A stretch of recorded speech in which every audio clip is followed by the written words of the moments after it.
എല്ലാവർക്കും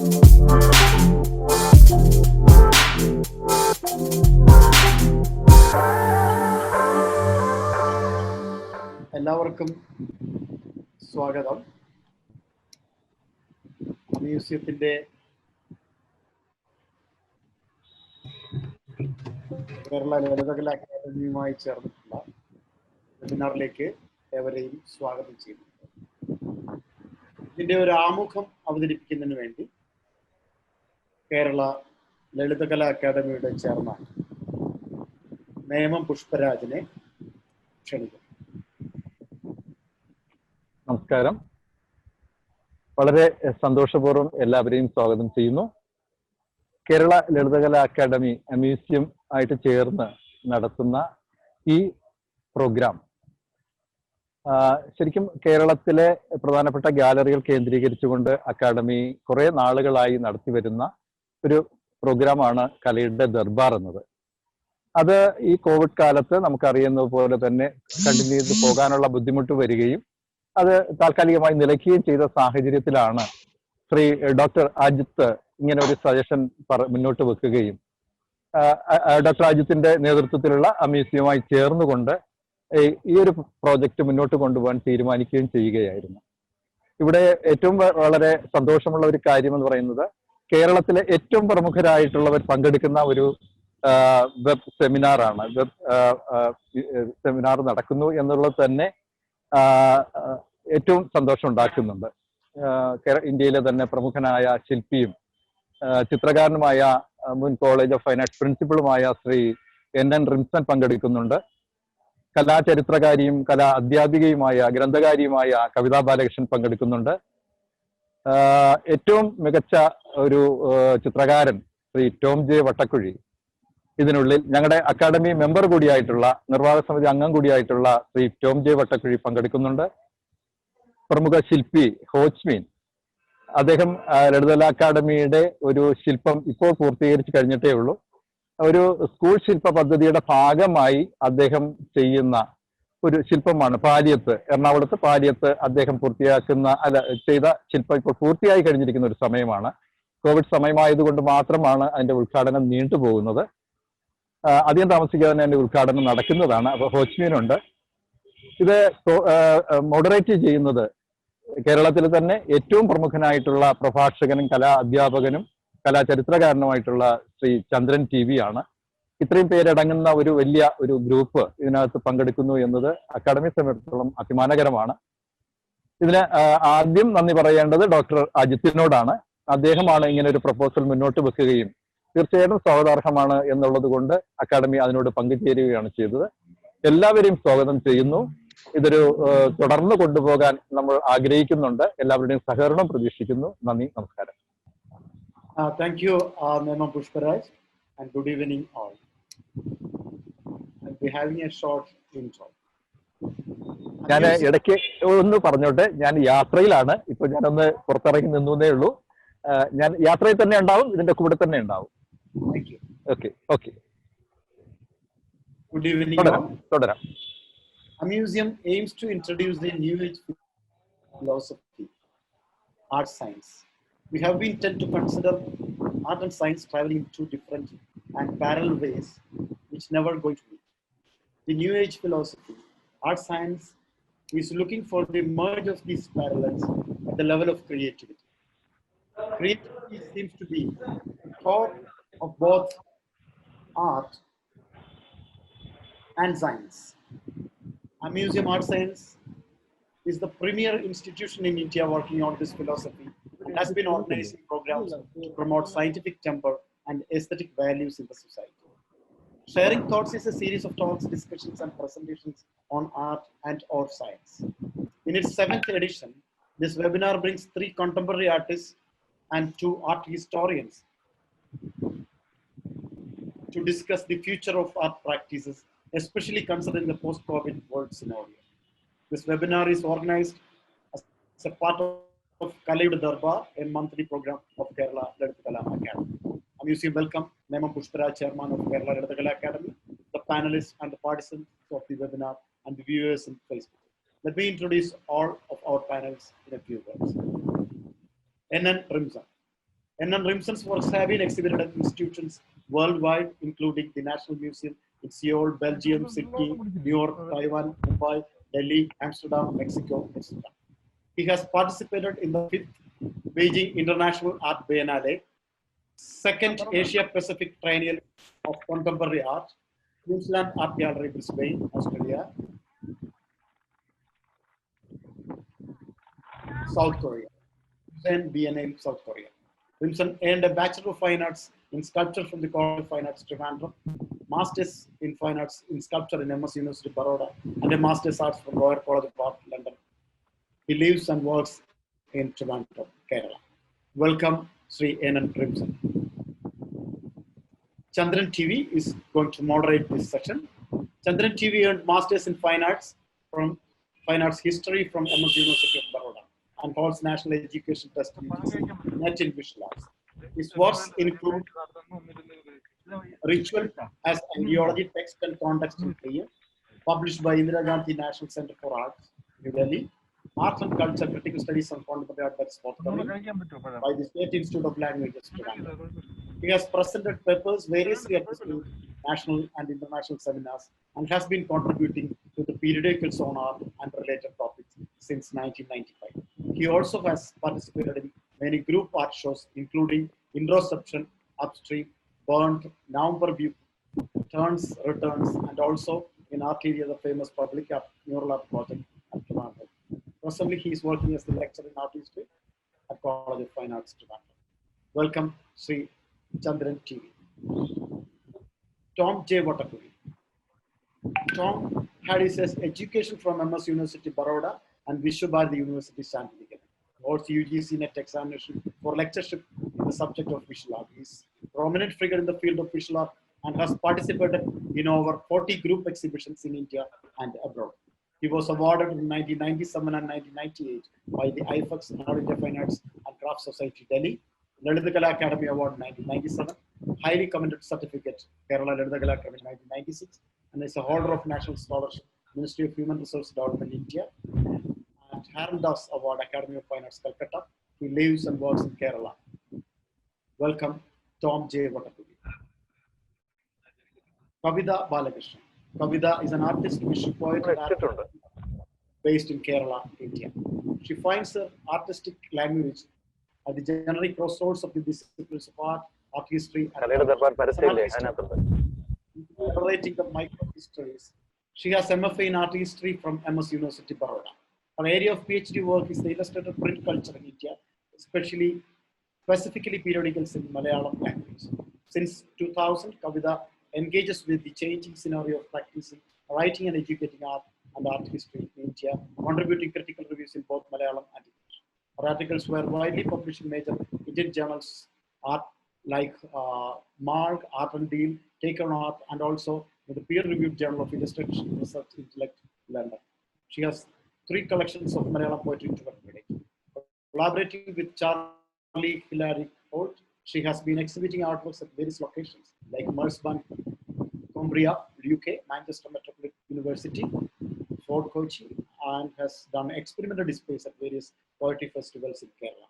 Currently, she is a senior lecturer in art history at Government College of Fine Arts, Thrissur. Welcome, Kavita Balakrishnan. Ho Chi Minh PH. Ho Chi Minh earned Masters of Fine Arts in Sculpture from RLB College of Music and Fine Arts, Kochi. He conducted his solo exhibition of sculpture and paintings in 2003 and has participated in many art camps and exhibitions.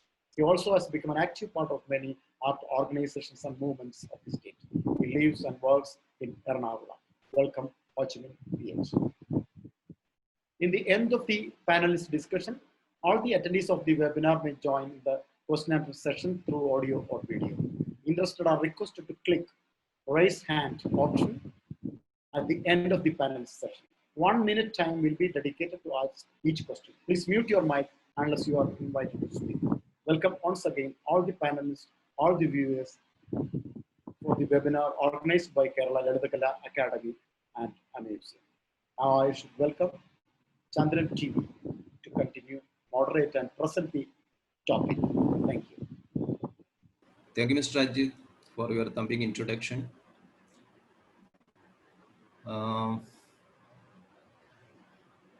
സുഹൃത്തുക്കളെ,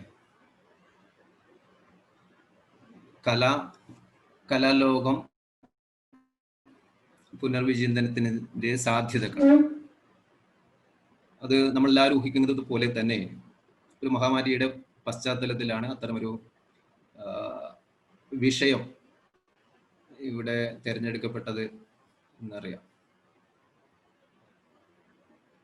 ഈ മഹാമാരിയെ തുടർന്ന് ഇന്ത്യയിൽ lockdown പ്രഖ്യാപിക്കപ്പെട്ട് ആഴ്ചകൾക്കുള്ളിൽ തന്നെ പലരും ഇത്തരത്തിലുള്ള സന്ദേഹങ്ങൾ പങ്കുവെക്കുകയുണ്ടായി. അതായത് ഇനി എങ്ങനെയാണ്, കാരണം ലോകം മനുഷ്യ ചരിത്രത്തിൽ ഇതുവരെ സാക്ഷ്യം വഹിക്കാത്ത വിധത്തിൽ കീഴ്മേൽ മറിയുന്ന ഒരു സന്ദർഭത്തിൽ, അല്ലെങ്കിൽ ലോകം മുട്ടിലിഴഞ്ഞ് നടക്കാൻ തുടങ്ങുന്ന ഒരു സന്ദർഭത്തിൽ എങ്ങനെയായിരിക്കും കലയുടെ ഇനി മുമ്പോട്ടുള്ള ഗതി എന്ന ഒരു ആകുലതകൾ പലരും പങ്കുവെക്കുകയുണ്ടായി. ഒരുപക്ഷെ കാതലായിട്ടുള്ള മാറ്റങ്ങൾ ഉണ്ടാകും എന്ന് പലരും ആ രീതിയിൽ സംശയിക്കുകയൊക്കെ നിരീക്ഷിക്കുകയൊക്കെ ചെയ്യുന്നുണ്ട്. അത്തരത്തിലുള്ള ചില മാറ്റങ്ങൾക്ക് വേണ്ടിയിട്ടും ചില മാറ്റങ്ങളോട് കൂടിയും ഉള്ള ആലോചനകൾ പല ഭാഗങ്ങളിൽ നടക്കുന്നുമുണ്ട്. പക്ഷെ എനിക്ക് തോന്നുന്നത് കലയുടെ ബിംബകൽപ്പനകളിൽ ചില മാറ്റങ്ങളൊക്കെ ഉണ്ടാവാം. വ്യക്തിഗതമായിട്ടുള്ള രീതികൾ പുതുതായി കടന്നു വന്നേക്കാം. പക്ഷെ കലയോടുള്ള സമീപനത്തിൽ എന്തെങ്കിലും കാതലായിട്ടുള്ള മാറ്റം ഉണ്ടാകും എന്ന് എനിക്ക് തോന്നുന്നില്ല. അപ്പം ആവിഷ്കാര രീതിയിൽ എന്തെങ്കിലും മാറ്റങ്ങൾ ഉണ്ടാവുക, കലയെ സംബന്ധിച്ചിട്ടുള്ള കലയെയും ജീവിതത്തെയും സംബന്ധിച്ച ഒരു വീക്ഷണം, അതിലെന്തെങ്കിലും കാതലായിട്ടുള്ള മാറ്റങ്ങൾ ഉണ്ടാവുക എന്നത് അതിനൊരു വലുതായിട്ടുള്ളൊരു സാധ്യത ഞാൻ കാണുന്നില്ല. മറിച്ച് ഒരു കലാപ്രദർശനത്തിന്റെ കാര്യത്തിൽ സാങ്കേതികമായിട്ട് ചില മാറ്റം, ചില പകരം വെപ്പ് താൽക്കാലികമായിട്ട് ഉണ്ടാകും എന്നതിനപ്പുറത്ത് എന്തെങ്കിലും പ്രാധാന്യം ഈ മഹാമാരി കലാലോകത്ത് സംഭാവന ചെയ്യും, അല്ല അതിനുള്ള സാധ്യതകൾ തുറന്നു കിട്ടുന്നുണ്ട് എന്ന് തോന്നുന്നില്ല. അപ്പൊ അതിനൊരു കാരണം ഇതിന് മുമ്പേ തന്നെ ഈ ഇപ്പോൾ നമ്മൾ കടന്നു പോകുന്ന ഇതിന് സമാനമായിട്ടുള്ള, ഏറെക്കുറെ സമാനമായിട്ടുള്ള ഒരു അന്തരീക്ഷം ചരിത്രത്തിൽ ഉണ്ടായിട്ടുണ്ട്. നമുക്ക് എല്ലാവർക്കും അറിയുന്ന സ്പാനിഷ് ഫ്ലൂ എന്ന് പറയുന്നതും ഏറെക്കുറെ ഈ അന്തർദേശീയ തലത്തിൽ പടർന്നു പിടിച്ച ഒരു മഹാമാരി തന്നെയാണ്. 1918-നും 19-നും ഇടയിൽ ഉണ്ടായിരുന്നത്. യൂറോപ്പിനെ വളരെ കൂടുതലായിട്ട് ഗ്രസിച്ചു, എങ്കിലും അത് ലോകത്ത് ഒട്ടുമിക്ക രാജ്യങ്ങളിലും ഇന്ത്യയിലടക്കം അത് പടർന്നു പിടിച്ചിരുന്നു. അതിൽ യഥാർത്ഥത്തില് 5 കോടി ജനങ്ങളാണ് മരിച്ചത്. ഇപ്പോഴും നമുക്ക് 8 ലക്ഷത്തിലധികം പേരാണ് ലോകത്തിലാകെയുള്ള മരണസംഖ്യ എന്ന് പറയുന്നത്. അത് ചെറുതല്ല. പക്ഷെ എങ്കിലും സ്പാനിഷ് ഫ്ലൂ എന്ന മഹാമാരിയുടെ മുന്നിൽ 5 കോടി ജനങ്ങൾ മരിച്ചു എന്ന് പറയുമ്പോൾ അത് ഇതിനേക്കാൾ വളരെ ഭീകരമായിട്ടുള്ള ഒരു അവസ്ഥയായിരുന്നു. അന്ന് വരെ മനുഷ്യനെ സങ്കല്പിക്കാൻ പറ്റുന്നതിന് വളരെ കൂടുതലായിരുന്നു. പക്ഷെ എന്നിട്ട് പോലും 5 കോടി ജനങ്ങൾ മരിച്ചിട്ട് പോലും ഇതിലൂടെ കടന്നു പോയിട്ടുള്ള കലാകാരന്മാരുടെ കലയോടുള്ള സമീപനത്തിൽ യാതൊരു മാറ്റവും സംഭവിച്ചിട്ടില്ല. യഥാർത്ഥത്തിൽ ഇഗോൺ ഷിലെ എന്ന് പറയുന്ന ആർട്ടിസ്റ്റ്, അദ്ദേഹത്തിന്റെ ഭാര്യ, മക്കള്, ഇവരെല്ലാവരും ഈ മഹാമാരിക്ക് ഇരയായവരാണ്. അതേപോലെ തന്നെ ഈ ക്ലിംത്ത്, എഡ്വേർഡ് മങ്കിന് പിടിപെട്ടിട്ട് ഈ മഹാമാരിക്ക് മുമ്പേയും ചികിത്സ കഴിഞ്ഞതിന് ശേഷവും ഉള്ള അദ്ദേഹത്തിന്റെ ചിത്രീകരണമുണ്ട്. ഇഗോൺ ഷീലയുടെ ദ ഫാമിലി എന്ന് പറഞ്ഞിട്ടുള്ള ചിത്രീകരണം, ഇതെല്ലാം അവർ അന്ന് വരെ പിന്തുടർന്നിരുന്ന ഒരു ശൈലി തന്നെയാണ് ഈ സമയത്തും ചിത്രങ്ങളിൽ കാണാനുണ്ടായിരുന്നത്. അപ്പൊ അതുകൊണ്ട് എത്ര പേര് മരിക്കുന്നു എന്നുള്ളത് യഥാർത്ഥത്തില് കലയില് ഒരു കാതലായ മാറ്റം ഉണ്ടാകുന്നതിന് കാരണമാകുന്നതല്ല. അത് ദുരന്തമാകുന്നുണ്ടെങ്കിൽ പോലും ആ ദുരന്തം കാതലായിട്ടുള്ള മാറ്റങ്ങൾക്ക് വഴിയൊരുക്കുന്നില്ല എന്നാണ് മനസ്സിലാക്കേണ്ടത്. പക്ഷേ 5 കോടിയൊന്നും മരിച്ചില്ല. യഥാർത്ഥത്തില് 2 കോടി മാത്രം ആണ് 1-ാം ലോക മഹായുദ്ധത്തിൽ മരിച്ചത്. 2 കോടി ജനങ്ങൾ മരിച്ച 1-ാം ലോക മഹായുദ്ധമാണ് യഥാർത്ഥത്തില് ആധുനിക കലയില് കാതലായിട്ടുള്ള മാറ്റങ്ങൾക്ക് കാരണമായിട്ടുള്ളത്. നമ്മൾ പറയുന്ന ഈ പ്രധാനപ്പെട്ട ആധുനിക പ്രസ്ഥാനങ്ങളൊക്കെ തന്നെ ക്യൂബിസവും ഫ്യൂച്ചറിസവും ഈ സ്പാനിഷ് ഫ്ലൂ എന്ന മഹാമാരിയുടെ മുന്നിലല്ല, ഒന്നാം ലോക മഹായുദ്ധത്തിന് മുന്നിലാണ് പകച്ചു നിന്നത്. അപ്പൊ അതുകൊണ്ട് ദുരന്തമല്ല യഥാർത്ഥത്തില് നമ്മുടെ കണ്ണ് തുറപ്പിക്കുന്നത്. എത്ര ആൾക്കാർ, എത്ര കൂടുതൽ എണ്ണം ജീവൻ പൊലിയുന്നു എന്നുള്ളതല്ല, മറിച്ച് നമ്മുടെ മനുഷ്യ സങ്കല്പത്തിൽ ഏതെങ്കിലും രീതിയിൽ മാറ്റം വരുന്നുണ്ടോ എന്നുള്ളതാണ്. മഹാമാരി ഒരു നാച്ചുറൽ കലാമിറ്റി എന്ന രീതിയിൽ അത് മനുഷ്യ സങ്കല്പത്തിൽ മാറ്റങ്ങൾ വരുത്തുന്നില്ല. പക്ഷെ യുദ്ധം തീർച്ചയായിട്ടും മനുഷ്യനെ കുറിച്ച് അതുവരെ വെച്ചു പുലർത്തിയിരുന്ന എല്ലാ സങ്കല്പങ്ങളെയും തകർത്തെറിഞ്ഞതാണ്. അതുകൊണ്ടാണ് എന്താണ് മനുഷ്യനെന്നും എന്താണ് ജീവിതമെന്നും ഇതിനെ കുറിച്ചിട്ട് പുനരാലോചിക്കേണ്ടി വരുന്നത്. അങ്ങനെ സ്വാഭാവികമായിട്ടും ജീവിതത്തിൽ ഉണ്ടാകുന്ന സാമൂഹ്യ രംഗങ്ങളിൽ, സാംസ്കാരിക രംഗങ്ങളിൽ, രാഷ്ട്രീയ രംഗങ്ങളിൽ ഉണ്ടാകുന്ന പുതിയ രീതിയിലുള്ള ജീവിതത്തോടുള്ള സമീപനം, അതിന് സമാന്തരമായിട്ട് അതിൻ്റെ ഒരു എക്സ്റ്റൻഷൻ എന്ന രീതിയിൽ മാത്രമേ കലയിലും പുതിയ ആലോചനകൾ ഉണ്ടാകൂ എന്നാണ്. ആ ഒരർത്ഥത്തിൽ നമ്മുടെ ഇപ്പോഴനുഭവിച്ചു വരുന്ന ഒരു മഹാമാരി നമുക്ക് പുതുതായി ചിന്തിക്കുവാൻ വേണ്ടിയിട്ടുള്ള ഒരു അനുഭൂതിയായിട്ട് ഇനിയും മാറിയിട്ടില്ല എന്നാണ് എനിക്ക് തോന്നുന്നത്. അപ്പോൾ പിന്നെ എന്താണ് യഥാർത്ഥത്തില് നമുക്ക് ഈ മഹാമാരിയുടെ ഒരു പശ്ചാത്തലത്തില് പുനരാലോചിക്കുവാൻ വേണ്ടിയിട്ട് ഉള്ളത്? അപ്പൊ സ്വാഭാവികമായിട്ടും നമ്മൾ മുമ്പേ പറഞ്ഞു വരുന്ന ഒരു കാര്യമാണ്. പക്ഷെ മുമ്പേ പറഞ്ഞു മറക്കുന്ന കാര്യങ്ങൾ വീണ്ടും ഒരു നടുക്കത്തോടെ ഓർക്കാൻ വേണ്ടിയിട്ട് ഈ മഹാമാരി കാരണമായിട്ടുണ്ട് എന്നാണ് എനിക്ക് തോന്നുന്നത്. ഒന്ന്, ഈ ഞാൻ മുമ്പൊരു സ്ഥലത്ത് ചെറിയൊരു കുറിപ്പിൽ സൂചിപ്പിച്ചൊരു കാര്യമാണ്. ഈ മഹാമാരി ലോകത്തും അമേരിക്കയിലും ഇറ്റലിയിലും ഒക്കെ തന്നെ ഉണ്ടാക്കുന്ന ആഘാതങ്ങൾ നമ്മൾ വാർത്തയായിട്ട് കേട്ടറിഞ്ഞിട്ട് നടുങ്ങിപ്പോയിട്ടുണ്ട് എന്നുള്ളത് സത്യം തന്നെയാണ്. പക്ഷെ അതിനേക്കാൾ കൂടുതലായിട്ട് മലയാളികൾ, സവിശേഷമായ അർത്ഥത്തിൽ മലയാളികള് നടുങ്ങിപ്പോയത് മനുഷ്യജീവൻ പൊലിയുന്നതിനെ കുറിച്ച് ഓർത്തിട്ടല്ല, ഇനിയുള്ള ദിവസങ്ങളിൽ എങ്ങനെയാണ് ജീവിതം മുന്നോട്ട് നീക്കുക എന്നതിനെ സംബന്ധിച്ചാണ്.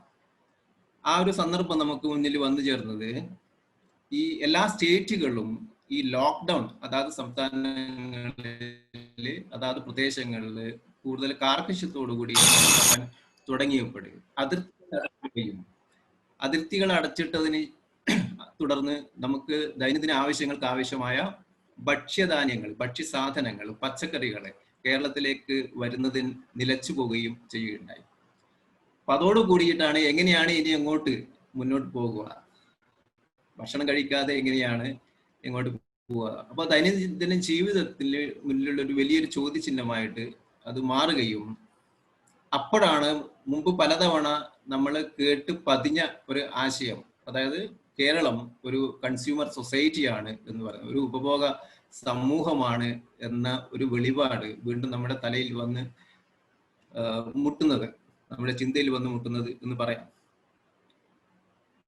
അപ്പൊ അങ്ങനെ വീണ്ടും അവരവർക്ക് പറ്റിയ രീതിയിൽ ഉള്ള ഈ എന്താണ് കൃഷി ഉള്ള സ്ഥലങ്ങളിൽ ചെയ്യണം എന്ന്, അതുകൊണ്ട് കാർഷിക രംഗത്ത് നമ്മൾ പര്യാപ്തത കൈവരിക്കണം എന്ന് ഇവിടെ പറയുകയുണ്ടായി. അതുപോലെ തന്നെ ദേശീയ തലത്തിൽ പ്രധാനമന്ത്രിയും അത്തരം ആഹ്വാനങ്ങൾ നടത്തുകയുണ്ടായി. അപ്പൊ സ്വയം പര്യാപ്തത, പ്രത്യേകിച്ച് ഒരു കാർഷിക മേഖലയിൽ, പ്രത്യേകിച്ച് ദൈനംദിന ആവശ്യങ്ങൾക്ക് വേണ്ടി വരുന്ന ഭക്ഷ്യധാന്യങ്ങളുടെ ഒരു ഉൽപാദനം പോലും നടത്താൻ വേണ്ടിയിട്ട് നമ്മൾ സ്വയം പര്യാപ്തത കൈവരിച്ചിട്ടില്ല എന്ന ഒരു സത്യം വീണ്ടും നമ്മുടെ മുന്നിൽ വന്നു ചേരുകയാണ് ഉണ്ടായത്. അത് മറ്റു പല രംഗങ്ങളിലും ഉണ്ട്. ഇത്തരം വ്യാവസായിക രംഗങ്ങളിലും അങ്ങനെ പല രംഗങ്ങളിലും ഇത്തരത്തിലുള്ള നിരീക്ഷണങ്ങൾ ഈ ഒരു സമയത്ത് വന്നു ചേർന്നിട്ടുണ്ട്. പക്ഷെ നമ്മുടെ ഒരു സമയ പരിമിതി കാരണം അതിലേക്ക് കടക്കുവാൻ നിർവാഹവുമില്ല. ഞാൻ പറഞ്ഞു വരുന്നത്, നൂറ്റാണ്ടുകളായിട്ട് കൃഷി ചെയ്യുന്ന ഒരു സമൂഹത്തിന് സ്വന്തം ഭക്ഷ്യധാന്യങ്ങൾ ആവശ്യത്തിന് ഉൽപ്പാദിപ്പിക്കുവാൻ വേണ്ടിയിട്ട് പറ്റുന്നില്ല എന്ന് പറയുന്ന ഒരു വിരോധാഭാസം നമ്മെ ചൂഴ്ന്നു നിൽക്കുന്നുണ്ട് എന്നൊരു വസ്തുത യഥാർത്ഥത്തിൽ വളരെ വളരെ നമ്മൾ ഒരു ആഘാതം സൃഷ്ടിക്കേണ്ടതാണ്. അപ്പൊ അത് യഥാർത്ഥത്തിൽ കൃഷി തീരെ ഇല്ല എന്നുള്ളതല്ല, കൃഷിയുണ്ട്, പക്ഷെ ഒരു കാർഷിക വ്യവസ്ഥ കൃത്യമായ അർത്ഥത്തിൽ ഒരു സ്വയം പര്യാപ്തത കൈവരിച്ച ഒരു കാർഷിക വ്യവസ്ഥ നമുക്കില്ല എന്നുള്ളതാണ്. അപ്പൊ അതുകൊണ്ട് നമ്മൾ അന്യ സംസ്കാരങ്ങളെയും ആശ്രയിക്കുകയാണ് ചെയ്യുന്നത്. ഉള്ളത് നാണ്യവിളകളൊക്കെയാണ്. എങ്ങനെയാണ് ചില സാധനങ്ങൾ കയറ്റി അയച്ചിട്ട് നമുക്ക് കുറച്ച് സമ്പാദ്യം കൃഷിയുടെ ഒരു മേഖലയിൽ നിന്ന് ഉണ്ടാക്കാം എന്നുള്ള ആലോചനയാണ്. എങ്ങനെയാണ് വിനോദസഞ്ചാരികളെ ആകർഷിച്ചിട്ട് നമുക്ക് കുറച്ച് സമ്പാദ്യം ഉണ്ടാക്കുക എന്ന് സങ്കല്പിക്കുന്നത് പോലെ എന്ന രീതിയിലുള്ള ആലോചനക്ക് തുല്യമാണ്.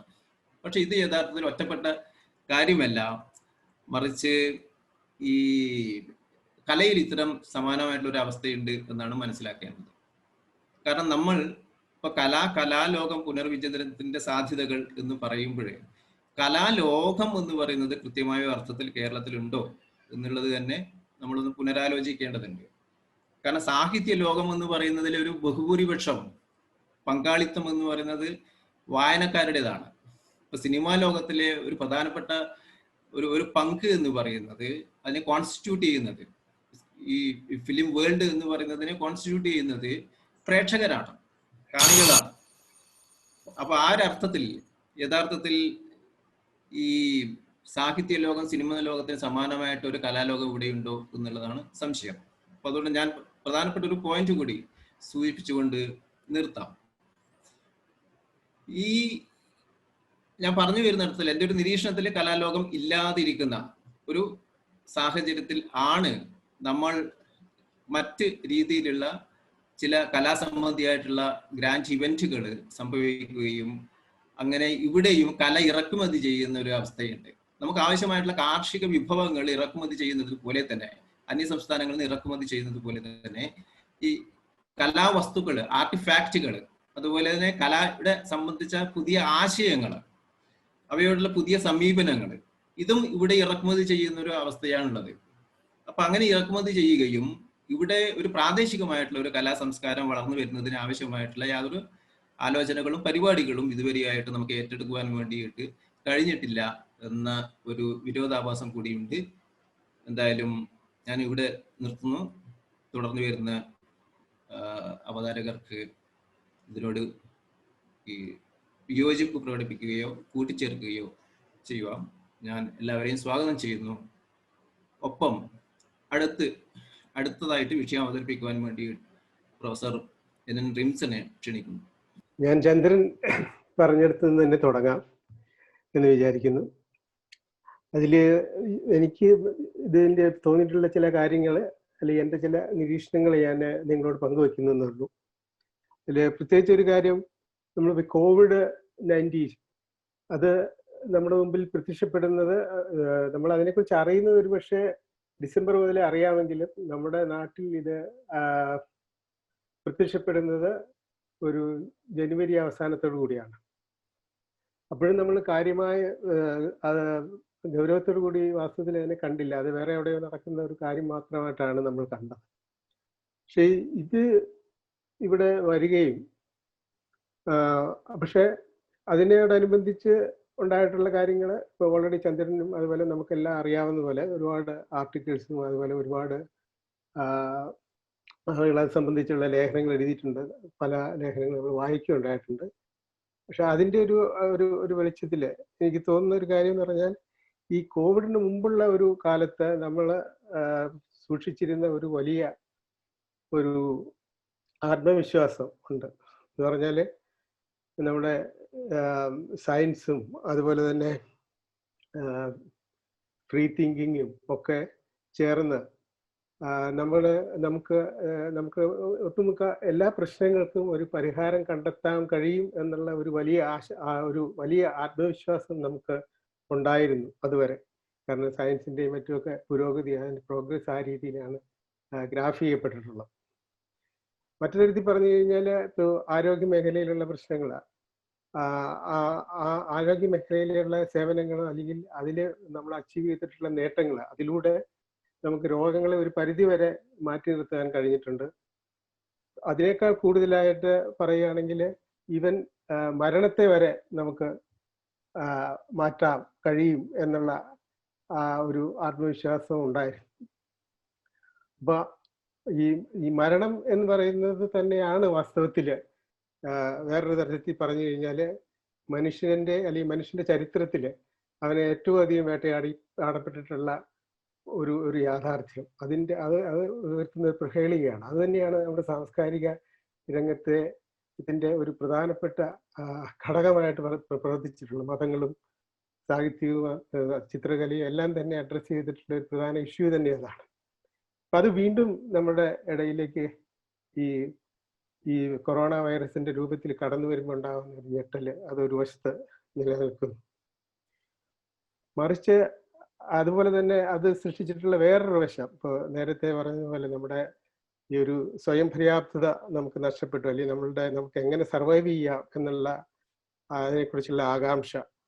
കാരണം ഇത് ഈ ലോക്ക്ഡൗണിലൂടെയും മറ്റും അതുപോലെ തന്നെ ക്വാറന്റൈനിലൂടെയൊക്കെ വാസ്തവത്തിൽ നശിപ്പിക്കപ്പെട്ടിട്ടുള്ളത് എന്ന് പറയുന്നത് നമ്മുടെ എല്ലാ തരത്തിലുള്ള ഉപജീവന മാർഗങ്ങളുമാണ്.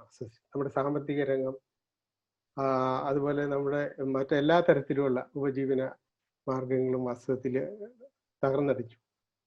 അപ്പോൾ സ്വാഭാവികമായിട്ടും നമ്മളുടെ ഈ ചിത്രകലയും ഇത് വലിയ തോതിൽ ഈ പ്രതിസന്ധി ഇത് അഭിമുഖീകരിക്കുന്നുണ്ട് നമ്മുടെ നാട്ടിൽ. നമ്മുടെ ദേശീയ തലത്തിലാണെങ്കിലും കേരളത്തിൽ നേരത്തെ ചന്ദ്രൻ സൂചിപ്പിച്ചതുപോലെ ഇവിടെ ഒരു ആക്റ്റീവായിട്ടുള്ള കലാരംഗം ഉണ്ടോ എന്നുള്ള കാര്യം അതും നമ്മൾ ചർച്ച ചെയ്യേണ്ടതാണ്. അത് ഒരു വസ്തുതയാണ്. എങ്കിൽ കൂടി ഇവിടെ ധാരാളം കലാകാരന്മാരുണ്ട്, അവർ വർക്ക് ചെയ്യുന്നുണ്ട്. അപ്പോൾ അവരുടെ തന്നെ നിലനിൽപ്പ് അല്ലെങ്കിൽ അവരുടെ കല പ്രാക്ടീസ് ചെയ്യാനുള്ള അവരുടെ നിലനിൽപ്പ് അതെല്ലാം വലിയ പ്രശ്നമായി നമ്മുടെ മുമ്പിലുണ്ട്. അതിനെ അതിജീവിക്കുന്നതിന് മറ്റൊരു മാർഗം, ഒരു ഓൾട്ടർനേറ്റീവായ ഒരു തിങ്കിങ് ആവശ്യമായി നമ്മുടെ മുമ്പിൽ വന്നിട്ടുണ്ട്. പക്ഷെ എനിക്ക് തോന്നുന്ന ഒരു കാര്യം, നമ്മൾ ഇത്തരം ഒരു സാഹചര്യത്തിൽ നമ്മൾ എന്ത് തരത്തിലുള്ള ഒരു സ്റ്റെപ്പാണ് എടുക്കുന്നത്. ഇപ്പൊ കഴിഞ്ഞ ഒരു 6 മാസമായിട്ട് നമ്മൾ എടുക്കുന്ന ഒരു സ്റ്റെപ്പ് എന്ന് പറഞ്ഞാൽ അത് വളരെ ലളിതമായിട്ടുള്ള വളരെ അതൊരു ഷോർട്ട് കട്ടാണ്, അല്ലെങ്കിൽ ഒരു കുറുക്കു വഴിയിലുള്ള ആണ് എന്ന് എനിക്ക് പലപ്പോഴും തോന്നിയിട്ടുണ്ട്. അതിൽ ഒരു പ്രധാന കാര്യം എന്ന് പറഞ്ഞാൽ നമ്മളെല്ലാത്തിനെയും അതിനൊരു വിർച്വൽ റിയാലിറ്റിയിലേക്ക് ഷിഫ്റ്റ് ചെയ്യുകയായിരുന്നു. വിർച്വൽ റിയാലിറ്റി ഷിഫ്റ്റ് ചെയ്ത് എല്ലാം ഓൺലൈനിലേക്ക് ആക്കും. ഇപ്പോൾ നമ്മൾ നടത്തുന്ന സെമിനാർ പോലും അത് വെബിനാറായി മാറിയിരിക്കുന്നു. അപ്പോൾ അത് നമ്മുടെ യഥാർത്ഥത്തിൽ വളരെ എളുപ്പമാണ്. അത് ഈ പറഞ്ഞ രീതിയിലുള്ള ടെക്നോളജിയുടെ സഹായത്തിലൂടെ നമുക്ക് നടത്താൻ കഴിയുന്നു. അതുപോലെ തന്നെ ഇപ്പൊ ക്യാമ്പ് നടത്തുന്നു, അക്കാഡമിയൊക്കെ തന്നെയാണെങ്കിലും ക്യാമ്പ് നടത്തുന്നതും ഓൺലൈനിലാണ്. അതുപോലെ തന്നെ ആർട്ട് എക്സിബിഷൻ അത് ഓൺലൈനിൽ നടക്കുന്നുണ്ട്, ഗാലറികൾ ഓൺലൈനിൽ നടത്തുന്നുണ്ട്. അപ്പോൾ ഇൻഡിവിജ്വൽ ആയിട്ടുള്ള ആർട്ടിസ്റ്റുകളെ സംബന്ധിച്ചിടത്തോളം നോക്കുമ്പോൾ അത് വളരെ നല്ല കാര്യമാണ്. അതാണ് ഇപ്പോൾ ഒരു ഓൾട്ടർനേറ്റീവ് ആയിട്ടുള്ളത്. കാരണം അടച്ചിടപ്പെട്ട മാർക്കറ്റുകളും അടച്ചിടപ്പെട്ട ഗാലറികളും മ്യൂസിയങ്ങളും അതൊന്നും അടുത്ത കാലത്ത് എത്ര തുറക്കാൻ പറ്റുന്നത് നമുക്ക് അറിഞ്ഞുകൂടാ. അപ്പൊ അതുകൊണ്ട് അതൊരു ഓൾട്ടർനേറ്റീവാണ്. പക്ഷേ ഇപ്പൊ ഞാനൊരു കലാകാരൻ എന്ന രീതിയിൽ, ശില്പി ചിത്രകാരൻ എന്നുള്ള രീതിയിൽ ഞാൻ അഭിമുഖീകരിക്കുന്ന ഒരു പ്രശ്നം എന്ന് പറഞ്ഞു കഴിഞ്ഞാൽ, ഇത് യഥാർത്ഥത്തിൽ ഈ വിർച്വൽ റിയാലിറ്റിയും ഇത് റിയൽ ആയിട്ടുള്ള ആർട്ടും തമ്മിലുള്ള ഈ ഒരു ഡിഫറൻസ് എന്താണ് എന്നുള്ളതല്ല. അപ്പൊ അതെവിടെയാണ് നമ്മൾ ലൊക്കേറ്റ് ചെയ്യേണ്ടത്, അതിൻ്റെ പ്രോബ്ലംസ് നമുക്ക് അഡ്രസ്സ് ചെയ്യാൻ പറ്റുന്നുണ്ടോ? അതില്ലാതെ നമ്മൾ ഈ വിർച്വൽ റിയാലിറ്റിയിലേക്ക് പോകുമ്പോഴുണ്ടാവുന്ന പ്രശ്നങ്ങളെ കുറിച്ചാണ് ഞാൻ വാസ്തവത്തിൽ ആകുലതനാകുന്നത്. ഞാനത് പറയാവുന്ന ഒരു ഉദാഹരണം പറഞ്ഞു കഴിഞ്ഞാൽ, എനിക്കത് ഉദാഹരണം നമ്മുടെ ചരിത്രത്തിൽ നിന്ന് തന്നെ, നമ്മുടെ കേരളത്തിന്റെ തന്നെ കലയുടെ ചരിത്രത്തിൽ നിന്ന് തന്നെ നമുക്കത് കാണാൻ കഴിയും. ഇപ്പോൾ ഉദാഹരണത്തിനായി നമ്മൾ 60s-ലും 70s-ലും ഒക്കെ നമ്മുടെ കലാകാരന്മാർ എങ്ങനെയാണ് കാര്യങ്ങൾ അഭിമുഖീകരിച്ചത് എന്ന് നമുക്ക് നോക്കാം. ഇപ്പോൾ കേരളത്തിലെ ആ കാലത്ത്, പ്രത്യേകിച്ച് 50s-ന്റെ അവസാനം 60s-ലും ഒക്കെ കേരളത്തിൽ നിന്ന് ധാരാളം ചെറുപ്പക്കാർ കല പഠിക്കുന്നതിന് വേണ്ടിയിട്ട് അന്ന് മദുരാശിയിലേക്ക് പോവുകയും അവിടെ കോളേജ് ഓഫ് ആർട്ടിൽ പഠിക്കുകയും അവർക്ക് അക്കാലത്ത് സാധ്യമായിരുന്ന അല്ലെങ്കിൽ അവർക്ക് പ്രാപ്യമായിരുന്ന എല്ലാ വിധത്തിലുമുള്ള അറിവ്, അവരുടെ ലോകകലയെക്കുറിച്ച്, ലോകകലയിൽ എന്താണ് നടക്കുന്നതിനെ കുറിച്ച് ഉള്ള അറിയാനുള്ള സാഹചര്യം ഉണ്ടായിരുന്നു. അവരത് അറിയുകയും ചെയ്തു. അതിനുശേഷം പലരും ഈ പറഞ്ഞതുപോലെ നാട്ടിലേക്ക് തിരിച്ചു വരുമ്പോൾ നാട്ടിലുണ്ടായിരുന്ന ഒരു സാഹചര്യം എന്താണ് യഥാർത്ഥത്തിൽ? നാട്ടിലുണ്ടായിരുന്ന സാഹചര്യം എന്ന് പറയുന്നത് ഈ നമ്മുടെ ഇൻഡിപെൻഡൻസിന് ശേഷം, അല്ലെങ്കിൽ നമ്മുടെ ഈ ഐക്യ കേരളം രൂപീകരിക്കപ്പെട്ടതിന് ശേഷം ഉണ്ടായിരുന്ന ഒരു സാഹചര്യം എന്ന് പറയുന്നത് വളരെ ദയനീയമായിട്ടുള്ള അവസ്ഥയായിരുന്നു യഥാർത്ഥത്തിൽ. കാരണം പട്ടിണിയും അതുപോലെ അതിനോടനുബന്ധിച്ചുള്ള ദാരിദ്ര്യവും അതുപോലെ അജ്ഞതയും എഡ്യൂക്കേഷൻ എന്നുള്ള യാതൊരു സാധ്യതകളും അന്ന് തുടങ്ങുന്നേ ഉള്ളൂ. സാധ്യതകളും അതുപോലെ വളരെ നമുക്ക് അറിയാം, പല എഴുത്തുകാരുടെയൊക്കെ ഇപ്പോൾ ഉറൂബിന്റെ ഒക്കെ കൃതികളിൽ ഇത് വളരെ വ്യക്തമായ രീതിയിൽ ആവിഷ്കരിച്ചിട്ടുണ്ട് അതെന്തായിരുന്നു എന്നുള്ളത്. അപ്പൊ അത്തരം ഒരു സാഹചര്യത്തില് ആധുനിക ചിത്രകല എങ്ങനെ ഇവിടെ സാധ്യമാകും എന്നുള്ളത് നമുക്ക് ഊഹിക്കാവുന്നതേ ഉള്ളൂ. വാസ്തവത്തിൽ ഈ കലാകാരന്മാരെല്ലാം വളരെ ആശയപരമായും അല്ലെങ്കിൽ ഭാവനാപരമായും അവരുടെ ക്രാഫ്റ്റും ഒക്കെ വളരെ ഉന്നതമായ രീതിയിൽ അവർ നേടിയിട്ടുണ്ടെങ്കിലും അവർക്കതൊന്നും പ്രയോഗിക്കാനോ അതൊന്നും ആളുകളുടെ അടുത്ത് എത്തിക്കാനോ ഒന്നും ഉള്ള യാതൊരു സാഹചര്യവും അന്ന് നിലനിന്നിരുന്നില്ല. അപ്പൊ അന്ന് അവര് അതിനൊരു ഓൾട്ടർനേറ്റീവായിട്ട് അവർ കണ്ടെത്തിയത് എന്താണെന്ന് വെച്ച് കഴിഞ്ഞാല് വിഷ്വൽ മീഡിയയില് ചെറിയ ഡ്രോയിങ്ങുകൾ ചെയ്ത് അത് പ്രസിദ്ധീകരിക്കുക, അതിലൂടെ സർവൈവ് ചെയ്യുക എന്നുള്ള രീതിയാണ് പത്രമാസികകളിൽ. പക്ഷേ കവിതയൊക്കെ ആ മേഖലയിൽ റിസർച്ച് ചെയ്ത ആളാണ്, അതിന് കൂടുതൽ അറിയാൻ. അപ്പൊ അങ്ങനെ ചെയ്യുമ്പോൾ നമ്മൾ ഇന്നത്തെ പോലെ തന്നെ നമ്മൾ വിർച്വൽ റിയാലിറ്റിയിലേക്ക് മാറുകയാണ്. ഒരു ദിവസം ഒരു ഡ്രോയിങ് ചെയ്യുക, അത് നമ്മൾ ഫേസ്ബുക്കിൽ ഇടുക, അല്ലെങ്കിൽ വാട്സാപ്പിൽ പ്രസിദ്ധീകരിക്കുക, അങ്ങനെ അങ്ങനെ അങ്ങനെ നമുക്ക് അപ്പൊ ആയിരക്കണക്കിന് കാഴ്ചക്കാരുണ്ടാവും.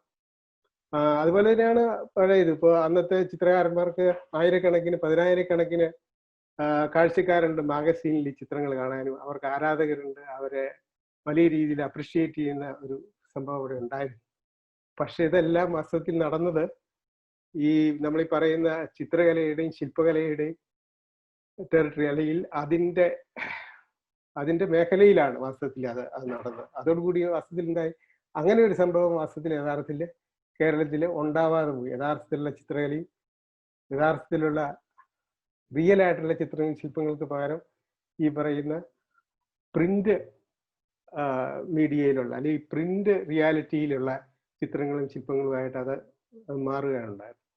അപ്പൊ അതേ രീതിയിലുള്ള ഒരു സാഹചര്യം തന്നെയാണ് ഇപ്പോഴും ഉള്ളത്. ഇപ്പോഴും ഇതേ രീതിയിൽ ഓൺലൈൻ മീഡിയയിലും അതുപോലെ ഓൺലൈൻ പ്ലാറ്റ്ഫോമിലും ഇതൊക്കെ പ്രദർശിപ്പിക്കുന്നതിലൂടെ ഒരുപക്ഷെ കലാകാരന്മാർക്ക് വിറ്റ് പണം ലഭിക്കുന്നുണ്ടാവാം, അവർക്ക് സർവൈവ് ചെയ്യാൻ പറ്റുന്നുണ്ടാവാം.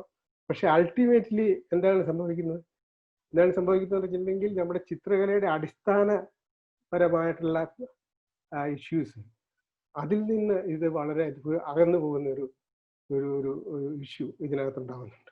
അപ്പൊ ഞാൻ ചിത്രകലയുടെ ശില്പകലയുടെ ഇതിന്റെ ബേസിക് ആയിട്ടുള്ള എന്നിട്ട് കാര്യങ്ങളിലേക്ക് നമ്മൾ വരേണ്ടി വരും.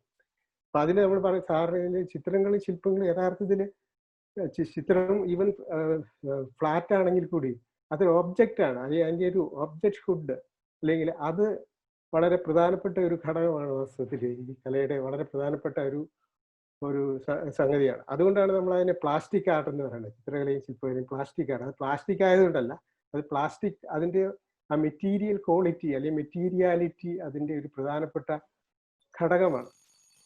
അപ്പൊ സ്വാഭാവികമായിട്ടും അതിലൂടെ അതിന്റെ പ്രോപ്പർട്ടീസിലൂടെയാണ് വാസ്തവത്തിൽ കല ആളുകളുമായി സംവദിക്കുന്നത്. അപ്പൊ അതുകൊണ്ട് ഞാനത് പറഞ്ഞു വരുന്നത് വെച്ചാൽ ഈ ചിത്രകലയുടെ അടിസ്ഥാനമായ പ്രശ്നങ്ങളിൽ നിന്ന് ഇത് വേറിട്ട് പോവുകയും, ഞാൻ ചുരുക്കി പറഞ്ഞാല് ചിത്രകാരൻ നിൽക്കുന്ന അവന്റെ കാഴ്ചപ്പാട്ടിൽ മണ്ണ് ഒലിച്ചു പോകുന്നത് നമ്മൾ കാണാതിരിക്കുകയും ചെയ്യുന്ന ഒരവസ്ഥയിലേക്ക് ഇത് പോകും. അപ്പൊ അത് എങ്ങനെയാണ് നമുക്ക് അഡ്രസ് ചെയ്യാൻ പറ്റുന്നത് എന്നുള്ളത് ഇത് ഞാൻ വളരെ ആകാംക്ഷ ഉള്ള ആളാണ്. അതാണ് വാസ്തവത്തിൽ എന്നെ സംബന്ധിച്ചിടത്തോളം ഒരു പ്രധാനപ്പെട്ട പ്രശ്നമായിട്ട്, അല്ലെങ്കിൽ കലയുടെ ലോകത്തെ ഒരു പ്രധാനപ്പെട്ട പ്രശ്നമായിട്ട് എനിക്ക് തോന്നിയിട്ടുള്ള ഒരു കാര്യം. അത് സൂചിപ്പിച്ചുകൊണ്ട് ഞാൻ നിർത്തുന്നത്. Okay, thank you, Mr. Jimson. He has put forward some observations, and next I invite Mrs. Kavita Balashman. പ്രിയപ്പെട്ടവരെ, കലാലോകം പുനർവിചിന്തനം ചെയ്യുന്നതുമായിട്ട് ബന്ധപ്പെട്ടുള്ള ഈ ചർച്ചയിൽ ഒരു കലാലോകം കേരളത്തിൽ നിലനിൽക്കുന്നുണ്ടോ എന്നുള്ള ചോദ്യമാണ് ചന്ദ്രമാഷ് ഉന്നയിച്ചത്. വിർച്വൽ റിയാലിറ്റിയിലേക്ക് നമ്മൾ എടുക്കുന്ന ഷോർട്ട് കട്ടുകൾ എത്രത്തോളം ഫലപ്രദമാണെന്നും അത് കേരളത്തിന്റെ ഒരു സമൂഹത്തില് കലയുടെ സ്വക്ഷേത്ര ബലം ഇല്ലാത്ത ഒരുതരം സർവഗേറ്റ് ഗാലറി പേജ് പോലെ മാസികത്താളുകളിൽ അതിലേക്ക് കടന്നുപോയ ഒരു കാലത്തിനെ ഇന്നത്തെ കാലത്ത് അനുഭവമായിട്ട് കണക്ട് ചെയ്തുകൊണ്ട് ആ വിർച്വൽ സ്പേസ് ആ ഒരു ഷോർട്ട് കട്ടിനെ അവിശ്വസിച്ചുകൊണ്ടുള്ള ഒരു പ്രമേയമാണ് വിൻസെന്റ് സാർ അവതരിപ്പിച്ചത്. ഇത് എന്നെ സംബന്ധിച്ച് ഏറ്റവും എനിക്ക് ഇഷ്ടമുള്ളൊരു വിഷയമാണ്. കേരളത്തിന്റെ കലാ അല്ലെങ്കിൽ മൈക്രോ ഹിസ്റ്ററീസ്, ആർട്ട് ഹിസ്റ്ററീസ്, നമ്മുടെ ഇന്ത്യൻ ആധുനികത യഥാർത്ഥത്തില് ഇതുവരെയും അത് കലാചരിത്രത്തിന്റെ ഒരു ഭാഷയില് പൂർണ്ണമായിട്ട് എഴുതാൻ ആർക്കും സാധിക്കാത്തതിന്റെ ഒരു കാരണം ഇത് അത്രമാത്രം പ്ലൂറലിസ്റ്റിക് ആണ്, അത്രമാത്രം മൈക്രോ ഭാഷാ സമൂഹങ്ങളുടെ കൂടി കഥകൾ അതിൻ്റെ ഉള്ളിലേക്ക് ചേർന്നല്ലേ പോയുള്ളൂ എന്നുള്ളത് കൊണ്ടാണ്. ഇത്തരം വാദങ്ങളൊക്കെ ഉണ്ട്, അതിലേക്ക് ഞാനിപ്പോ കടക്കുന്നില്ല. മറിച്ച് കുറച്ച് ഈ കാര്യത്തെ നമ്മൾ കുറച്ചുകൂടി വേറൊരു പാരാമീറ്ററിൽ ആലോചിച്ചു കഴിഞ്ഞാല് പ്രകൃതി, ജീവിവംശങ്ങള്, മനുഷ്യൻ, പിന്നെ മനുഷ്യൻ ഉണ്ടാക്കിയ യന്ത്രങ്ങള്, ഇതൊക്കെ ചേർന്നിട്ടുള്ള ആവാസ വ്യവസ്ഥ, ഒരു ഇക്കോസിസ്റ്റം, അതിന്റെ സ്വഭാവമാണ് ശരിക്ക് കലയെയും കലാചിന്തകളെയൊക്കെ പൊതുവെ ചരിത്രത്തിൽ മുന്നോട്ട് എടുത്തിട്ടുള്ളത്. നാഗരികതകളുടെ നീണ്ട ആവാസ വ്യവസ്ഥാ ചരിത്രമുണ്ട്. അതിന്റെ ഉള്ളിൽ മതമുണ്ട്, അധികാരങ്ങളുണ്ട്, സാമ്രാജ്യത്വമുണ്ട്. ഇതെല്ലാം ചേർന്നിട്ട് തന്നെയാണ് അതിലെ കലാചരിത്രം ഉണ്ടാക്കിയത്. പക്ഷെ ഇത്രയും കാലം അത് കല എന്ന് പറഞ്ഞ ചിന്തയും മനുഷ്യ അസ്തിത്വത്തെയൊക്കെ വെല്ലുവിളിച്ചിട്ടുണ്ടെങ്കിലും അപ്രസക്താക്കിയിരുന്നില്ല. ഇന്ന് വലിയൊരു ആവാസ വ്യവസ്ഥ മാറ്റം വന്നു ചേരുന്നുണ്ട്. അത് ഇന്ന് മനുഷ്യൻ പ്രകൃതിയുമായിട്ടല്ല, മനുഷ്യൻ മനുഷ്യനായിട്ടുമല്ല, മറിച്ച് യന്ത്രങ്ങളുമായിട്ടാണ് ഇന്ന് പുതിയ സഹജീവനത്തിന് കൊതിക്കണത്. അപ്പൊ ഇതില് ആണ് നമുക്ക് വലിയ പ്രശ്നം. ഇപ്പൊ നേരത്തെ പറഞ്ഞ വിർച്വാലിറ്റിയുടെ പ്രശ്നം അവിടെ വരുന്നത്. കല എന്ന വ്യവഹാരം അത് ഈ യന്ത്ര മനുഷ്യ ചേർപ്പില് ഇനി എങ്ങനെയൊക്കെ പ്രവർത്തിക്കും എന്നൊരു ചോദ്യമുണ്ട്. അത് മാത്രമല്ല, ഈ ഇങ്ങനത്തെ ആഗ്രഹം ഉയർത്തുന്നത് മനുഷ്യവംശത്തെ സംബന്ധിച്ചിടത്തോളം ഏറ്റവും വലിയ ദുരന്തത്തിന്റെ കാലത്താണ്. അപ്പൊ അത് നിലനിൽപ്പിന്റെ ചോദ്യം ഉയർത്തുന്ന കാലത്ത് കലയിലും നമ്മൾ ഇത്ര നാൾ അനുവർത്തിച്ചിരുന്ന മൂല്യങ്ങള്, നമ്മുടേതായ ചില ക്രിട്ടിക്കൽ പൊസിഷൻസ്, ഇതൊന്നും അതുപോലെ നിലനിൽക്കുന്നില്ല ഇനി. അതാണ്, അതായത് മനുഷ്യന്റെ ചിന്താജീവിതം അനിവാര്യമായിട്ട് മാറുകയാണ്. ഇതാണ് എനിക്ക് ഉയർത്താനുള്ള ഒരു പ്രധാന കാര്യം. അപ്പൊ അത് അതിനെക്കുറിച്ച് ഞാൻ ആലോചിച്ച് നോക്കിയിട്ട് കലയുടെ നാഗരിക ചരിത്രം ഇന്ന് എത്തി നിൽക്കുന്ന പരിണതികൾ എന്താണെന്നും അതിൽ സാധിക്കുന്ന ചില സംവാദ സ്ഥാനങ്ങൾ എന്താണെന്നും ഒന്ന് സൂചിപ്പിക്കാം. ഒന്ന്, എനിക്ക് തോന്നുന്നു ആദ്യത്തെ ഒരു പൊസിഷൻ എന്ന് വെച്ചാൽ മനുഷ്യന്റെ ഒരു ട്രാൻസ് ഹ്യൂമനിസത്തിന്റെ കാലം നമ്മുടെ ഇടയിൽ വന്നിരിക്കുകയാണ്. അത് എങ്ങനെയെന്ന് ചോദിച്ചു കഴിഞ്ഞാൽ ഒരർത്ഥത്തിൽ പറഞ്ഞ അത് ഇന്ന് നമ്മുടെ ജീവിതത്തിലൊക്കെ വർദ്ധിച്ചു വരുന്ന സാങ്കേതിക വിദ്യകളുടെ, ഉപകരണങ്ങളുടെ, അതിൻ്റെയൊക്കെ സാന്നിധ്യം ശാസ്ത്ര വികാസത്തിന്റെ മാത്രമല്ല, വരാനിരിക്കുന്ന കാലത്തെ കലയുടെയും ഏറ്റവും വലിയ വികസന സാധ്യതയായിട്ടൊക്കെ കരുതപ്പെടുന്നുണ്ട്. പക്ഷെ ഈ മനുഷ്യാതീതത്വം, ഒരു ട്രാൻസ് ഹ്യൂമനിസം, അതിന്റെ ഉള്ളിലാണ് ഈ നാനോ ടെക്നോളജിയും ജനറ്റിക് പഠനങ്ങളും ഒക്കെ ഇങ്ങനെ ഉപയോഗിച്ച ആളുകള്, ഉദാഹരണത്തിന് മനുഷ്യന്റെ ശരീരത്തിൽ ധരിക്കാവുന്ന സാങ്കേതിക വിദ്യ, അത് ഇന്ന് സാധാരണ ഒന്നുമല്ല, പക്ഷെ അപരിചിതമല്ല. കണ്ണിന്റെ റെറ്റിനയിൽ സ്ഥാപിക്കാവുന്ന, പച്ച കുത്താവുന്നത്, വാച്ച് പോലെ കെട്ടാവുന്നത്, അങ്ങനെയൊക്കെയുള്ള ചില ഉപകരണങ്ങൾ കലയില് ഈ വിദ്യകളൊക്കെ ഉപയോഗിക്കുന്ന ആളുകളുണ്ട്. ഇപ്പൊ നീൽ ഹാർബിസൺ പോലെയുള്ള ബയോ ഹാക്കർമാര്, അവരൊക്കെ ചെയ്യുന്നത് മനുഷ്യാതീതമായിട്ടുള്ള ഒരു യന്ത്രമനുഷ്യ അനുഭവങ്ങളുള്ള ഒരു ജീവിവംശത്തിലേക്ക് സ്വയം പരിണമിപ്പിക്കാൻ ആഗ്രഹിക്കുന്നവർക്ക് വേണ്ടി ഒരു അവകാശം ഉണ്ടെന്ന് സ്ഥാപിക്കുന്ന ആക്ടിവിസ്റ്റ് ആണ് ഈ ഹാർബിസൺ എന്ന് പറഞ്ഞ മനുഷ്യൻ. അത് അങ്ങനത്തെ ഒരു ട്രാൻസ്ഹ്യൂമൻ പൊസിഷൻ ഒരു ഭാഗത്ത് ഉണ്ട്. അത് ഉയർന്നു വരുന്നുണ്ട്, ശക്തമാകുന്നുണ്ട്. അത് അതിനോടുള്ള നമ്മുടെ പ്രതികരണമൊക്കെ വേറെ കാര്യമാണ്. ഞാൻ വരുന്ന കാര്യം പറഞ്ഞത് മാത്രം. എന്നാൽ ഇതിനെ, ഈ സാങ്കേതിക വിദ്യ പെരുക്കത്തിനടക്കം പോസ്റ്റ് ഹ്യൂമനിസ്റ്റ് എന്നറിയപ്പെടുന്ന ഒരു വിചാര മാതൃക വ്യതിയാനം, നമ്മൾ ഈ പാരഡൈം ഷിഫ്റ്റ് എന്നൊക്കെ പറഞ്ഞു, അതിന്റെ ഭാഗമായിട്ട് എടുക്കുന്നുണ്ട്.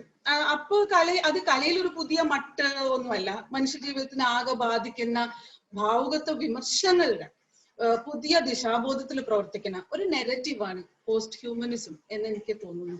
അതൊരു അക്കാഡമിക് ആശയമായിട്ടോ പ്രത്യയശാസ്ത്രമായിട്ടോ ഒന്നും പറയാം എന്ന് എനിക്ക് തോന്നുന്നില്ല.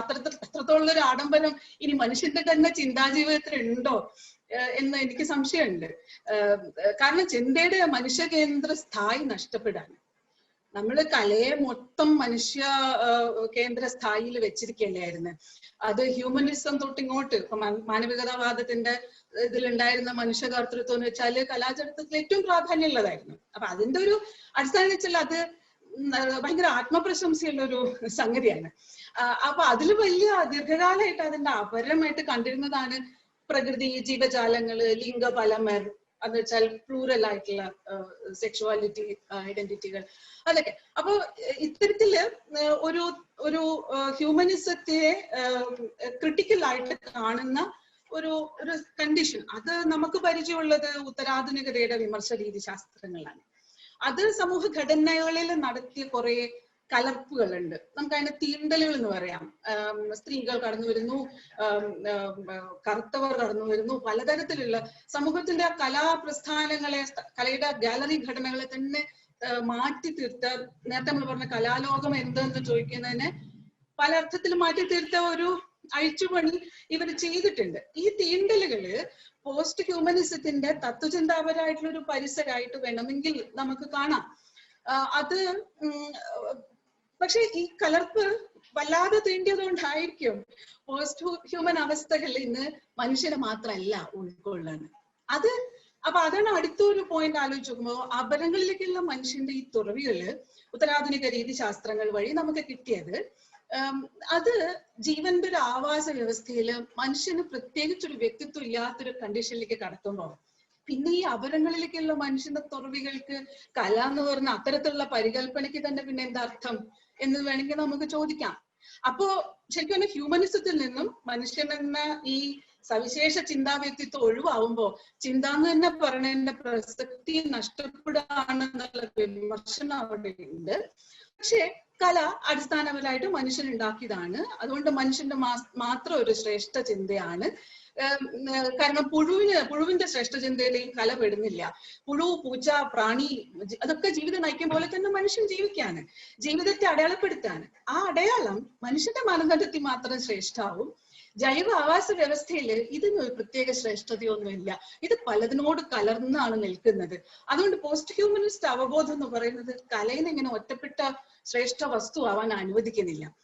അതുകൊണ്ട് എനിക്ക് തോന്നുന്നത് എപ്പോഴും ഈ പെയിന്റിങ് ചെയ്യുന്നു, ശില്പം ചെയ്യുന്നു, അതിന്റെ മാസ്റ്റർ പീസ്, അതിന്റെ കാനോണിക്കൽ ആർട്ടിസ്റ്റ്, പ്രതിഷ്ഠാപനങ്ങൾ, കാഴ്ചക്കെട്ടുകൾ, ഇങ്ങനെ ഇതൊക്കെ ഒറ്റ കൃതിയിൽ ഒറ്റപ്പെടാൻ മനുഷ്യൻ ഇനി അത്രമാത്രം ശ്രേഷ്ഠത അവശേഷിച്ചിട്ടില്ല.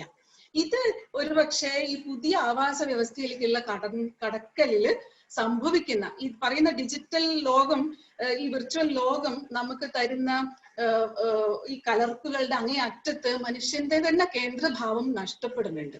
ഇത് ചിലപ്പോൾ നമുക്ക്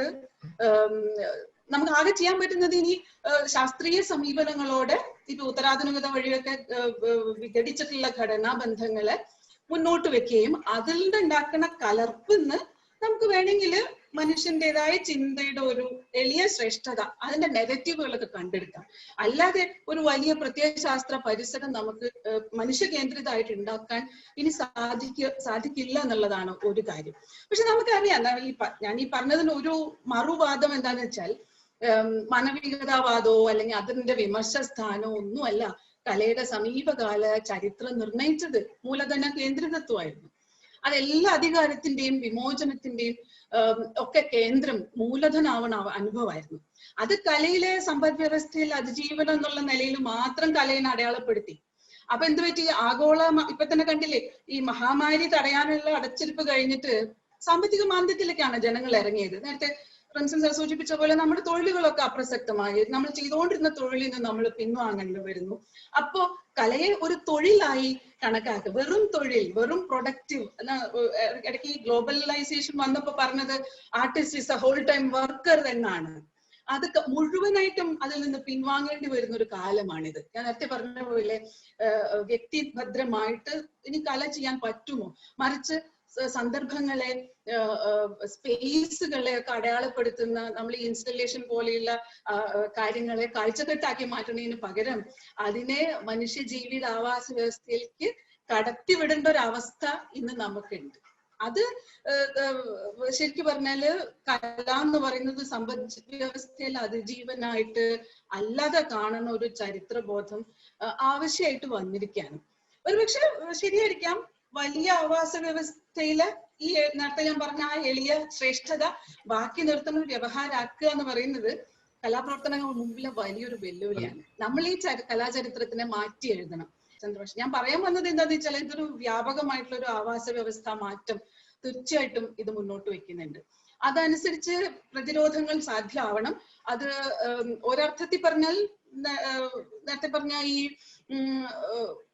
പലതരത്തിലുള്ള നമ്മുടെ ഇടയിലുള്ള സമ്പദ് വ്യവസ്ഥയിലെ കാര്യമായിട്ട് ചുരുക്കി കാണാതെ കലയെ കുറച്ചുകൂടി വിപുലമായ ആവാസ വ്യവസ്ഥയുടെ ഭാഗമാക്കി കാണേണ്ട ആവശ്യമുണ്ട്. അതില് മറ്റൊരു രീതിയിൽ പെരുമാറുന്ന ഒരു സാമ്പത്തിക സമൂഹത്തിന് വേണ്ടിയിട്ടുള്ള ചിന്തയും കലയിൽ നിന്ന് തന്നെ ഉടലെടുക്കേണ്ടതുണ്ട്. അപ്പൊ അത് എനിക്ക് തോന്നുന്നു അത് സംഭവിക്കില്ലെന്ന് വേണമെങ്കിൽ വാദിക്കാം. അത് സംഭവിക്കാനായിട്ട് നമുക്ക് എന്തൊക്കെ ചെയ്യാമെന്നും ആലോചിക്കാം. അതിന് ഒന്ന് അടിസ്ഥാനമായിട്ട് ഉണ്ടാവേണ്ടത് ഒരുതരം ആധിപത്യ വ്യവസ്ഥയും കലയുടെ ഭാവനാ കേന്ദ്രമല്ല എന്നുള്ള പൂർണ്ണ ബോധ്യമാണ്. ക്യാപിറ്റലിസ്റ്റ് ആയാലും മതരാഷ്ട്രീയ ആയാലും ഒക്കെ നമ്മുടെ ജീവിതത്തിൽ ഊറ്റിയെടുക്കണം ആധുനിക മൂല്യങ്ങള് ശ്രദ്ധിക്കേണ്ടതുണ്ട്. അത് ഒന്ന്. രണ്ട്, രാഷ്ട്രീയവും സാമ്പത്തികവുമായിട്ടുള്ള കോളനീകരണം കൊണ്ട് നമ്മുടെ ഇടയിലെ കലയിലെ ആവാസ വ്യവസ്ഥയെ മൊത്തം വഴിതെറ്റിച്ച കലാചരിത്രത്തിനെ മൂല്യാധിഷ്ഠിതമായിട്ടൊരു ജ്ഞാനവ്യവഹാരമായിട്ട് വികസിപ്പിക്കാൻ പറ്റുമോ എന്ന് ആലോചിക്കേണ്ടതുണ്ട്. അത് ചെറിയൊരു ഉദാഹരണം പറഞ്ഞാൽ നമ്മളൊക്കെ ഇപ്പൊ കോളേജിൽ ജോലി ചെയ്യുന്നത് കൊണ്ട് തന്നെ കുറച്ചും കൂടി പറഞ്ഞ മനസ്സിലാവും തോന്നുന്നു. അതായത് നമ്മുടെ കോളേജുകളിൽ കടന്നു വന്നിട്ടുള്ള 20-ാം നൂറ്റാണ്ടിൽ ഫൈൻ ആർട്സ് കോളേജുകൾക്കകത്തേക്ക് കടന്നു വന്നിട്ടുള്ള ഓരോ മനുഷ്യനും അയാളുടെ ലോക്കൽ ആയിട്ടുള്ള വളരെ പ്രാദേശികവും വളരെ വ്യക്തിനിഷ്ഠവുമായിട്ടുള്ള 100,000 സാമൂഹ്യ ബന്ധകൽപ്പനകളെ മാറ്റിവെച്ചിട്ടാണ് ഒരു ആധുനിക ഫോർമാറ്റില് കലാകാരനാവാൻ നമ്മൾ കോളേജിനകത്തേക്ക് കയറ്റുന്നത്. യഥാർത്ഥത്തില് ജാതി വ്യവസ്ഥ, ജാതി ഉണ്ടാക്കിയിട്ടുള്ള അനുഭവങ്ങൾ ഇതൊക്കെ ഇവരുടെ ഉള്ളിലുണ്ട്. പക്ഷെ ഇതിനെയൊക്കെ മാറ്റി വെച്ചിട്ട് ഇതിന്റെ ഉള്ളിൽ കല കടന്നു വന്നിട്ട് ഉണ്ടാക്കിയിട്ടുള്ള പല പ്രശ്നങ്ങളുണ്ട്. ഇതൊക്കെ മാറ്റി വെച്ചിട്ട് ഇതിനൊന്നും അഡ്രസ് ചെയ്യാൻ പറ്റാതെ ഇവർക്ക് അകത്തേക്ക് കടന്നു വന്ന് പോർട്രേറ്റ് ലൈഫ് സ്റ്റഡി എന്ന് പറഞ്ഞ് ജീവിക്കുകയാണ്. ഇത് കൊളോണിയലിസത്തിന്റെ ഉള്ളിൽ നിന്ന് കടന്നു വന്നിട്ടുള്ള പല മാതൃകകളും ഇപ്പോഴും നമ്മൾ ആധുനികനായിട്ട് കൊണ്ട് നടക്കുന്നുണ്ട്. ഇതൊക്കെ അഴിച്ചു പണിഞ്ഞുകൊണ്ട് കുറച്ചുകൂടി ആർജവമുള്ള ഒരു കലാചരിത്രം ഒരുപക്ഷെ നമ്മളെ സഹായിക്കും എന്നാണ് എനിക്ക് തോന്നുന്നത്. ഞാൻ നേരത്തെ പറഞ്ഞ ഈ വെല്ലുവിളി നേരിടാനായിട്ട് വിർച്വൽ എന്ന് പറയുന്നത് കുറച്ചുകൂടി വിപുലമായിട്ടുള്ള സങ്കല്പമാക്കിയെന്ന് മാത്രമേ ഉള്ളൂ എന്റെ. അടുത്തത് ടോം ജെ വട്ടക്കുഴി. സന്തോഷം. ഞാനിതിങ്ങനെ ചന്ദ്രൻ മാഷും റിംസനും കവിതയും ഒക്കെ പറഞ്ഞത് ഇങ്ങനെ വളരെ ശ്രദ്ധാപൂർവ്വം കേൾക്കുകയായിരുന്നു. എല്ലാവരും വ്യത്യസ്തങ്ങളായ കാര്യങ്ങളാണ് പറഞ്ഞത്. പക്ഷെ വ്യത്യസ്തങ്ങളായ കാര്യങ്ങളെല്ലാം തന്നെ സൂചിപ്പിക്കുന്ന ചില പൊതുവായ വസ്തുതകളുണ്ട് എന്ന് എനിക്ക് തോന്നുന്നു. അപ്പൊ അതിന്റെ കൂടി അടിസ്ഥാനത്തിൽ ചിലത് പറയാമെന്ന് എനിക്ക് തോന്നുന്നു. ഒന്ന്, ഇന്നിപ്പോ നമ്മൾ ഈ വെബിനാറിലൂടെ ഒരു കമ്മ്യൂണിക്കേഷൻ ആലോചിക്കുന്നത് തന്നെ ഇപ്പോ നിലനിൽക്കുന്ന അല്ലെങ്കിൽ ഈ COVID-19 ഉണ്ടാക്കിയിട്ടുള്ള ഒരു പ്രത്യേക സവിശേഷമായിട്ടുള്ള സാഹചര്യത്തിന്റെ അടിസ്ഥാനത്തിലാണ്. അപ്പൊ അതുകൊണ്ട് തന്നെ ഈ പാൻഡമിക് കലയെ ഏത് രീതിയിലെങ്കിലും സ്വാധീനിക്കുമോ, നമ്മളുടെ ചിന്തയെ സ്വാധീനിക്കുമോ, ജീവിത വീക്ഷണങ്ങളെ സ്വാധീനിക്കുമോ എന്നൊക്കെയുള്ള ഒരു ആശങ്കകൾ സ്വാഭാവികം തന്നെയാണ്. ഒന്ന്, ഈ പാൻഡമിക്സ് വാസ്തവത്തിൽ ഇപ്പോ എനിക്ക് തോന്നുന്നത് ഇപ്പൊ ഈ എന്താണ് പറയാ, ബ്ലാക്ക് ഡെത്ത് എന്നൊക്കെ പറയുന്ന, അല്ലെങ്കിൽ എന്താണ് മറ്റേ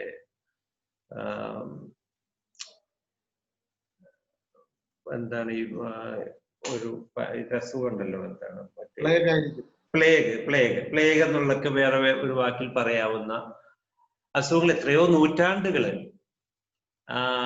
പ്രത്യേക ഏറ്റവും കൂടുതലായിട്ട് യൂറോപ്യൻ ജനതയെ ബാധിച്ചിട്ടുണ്ട്.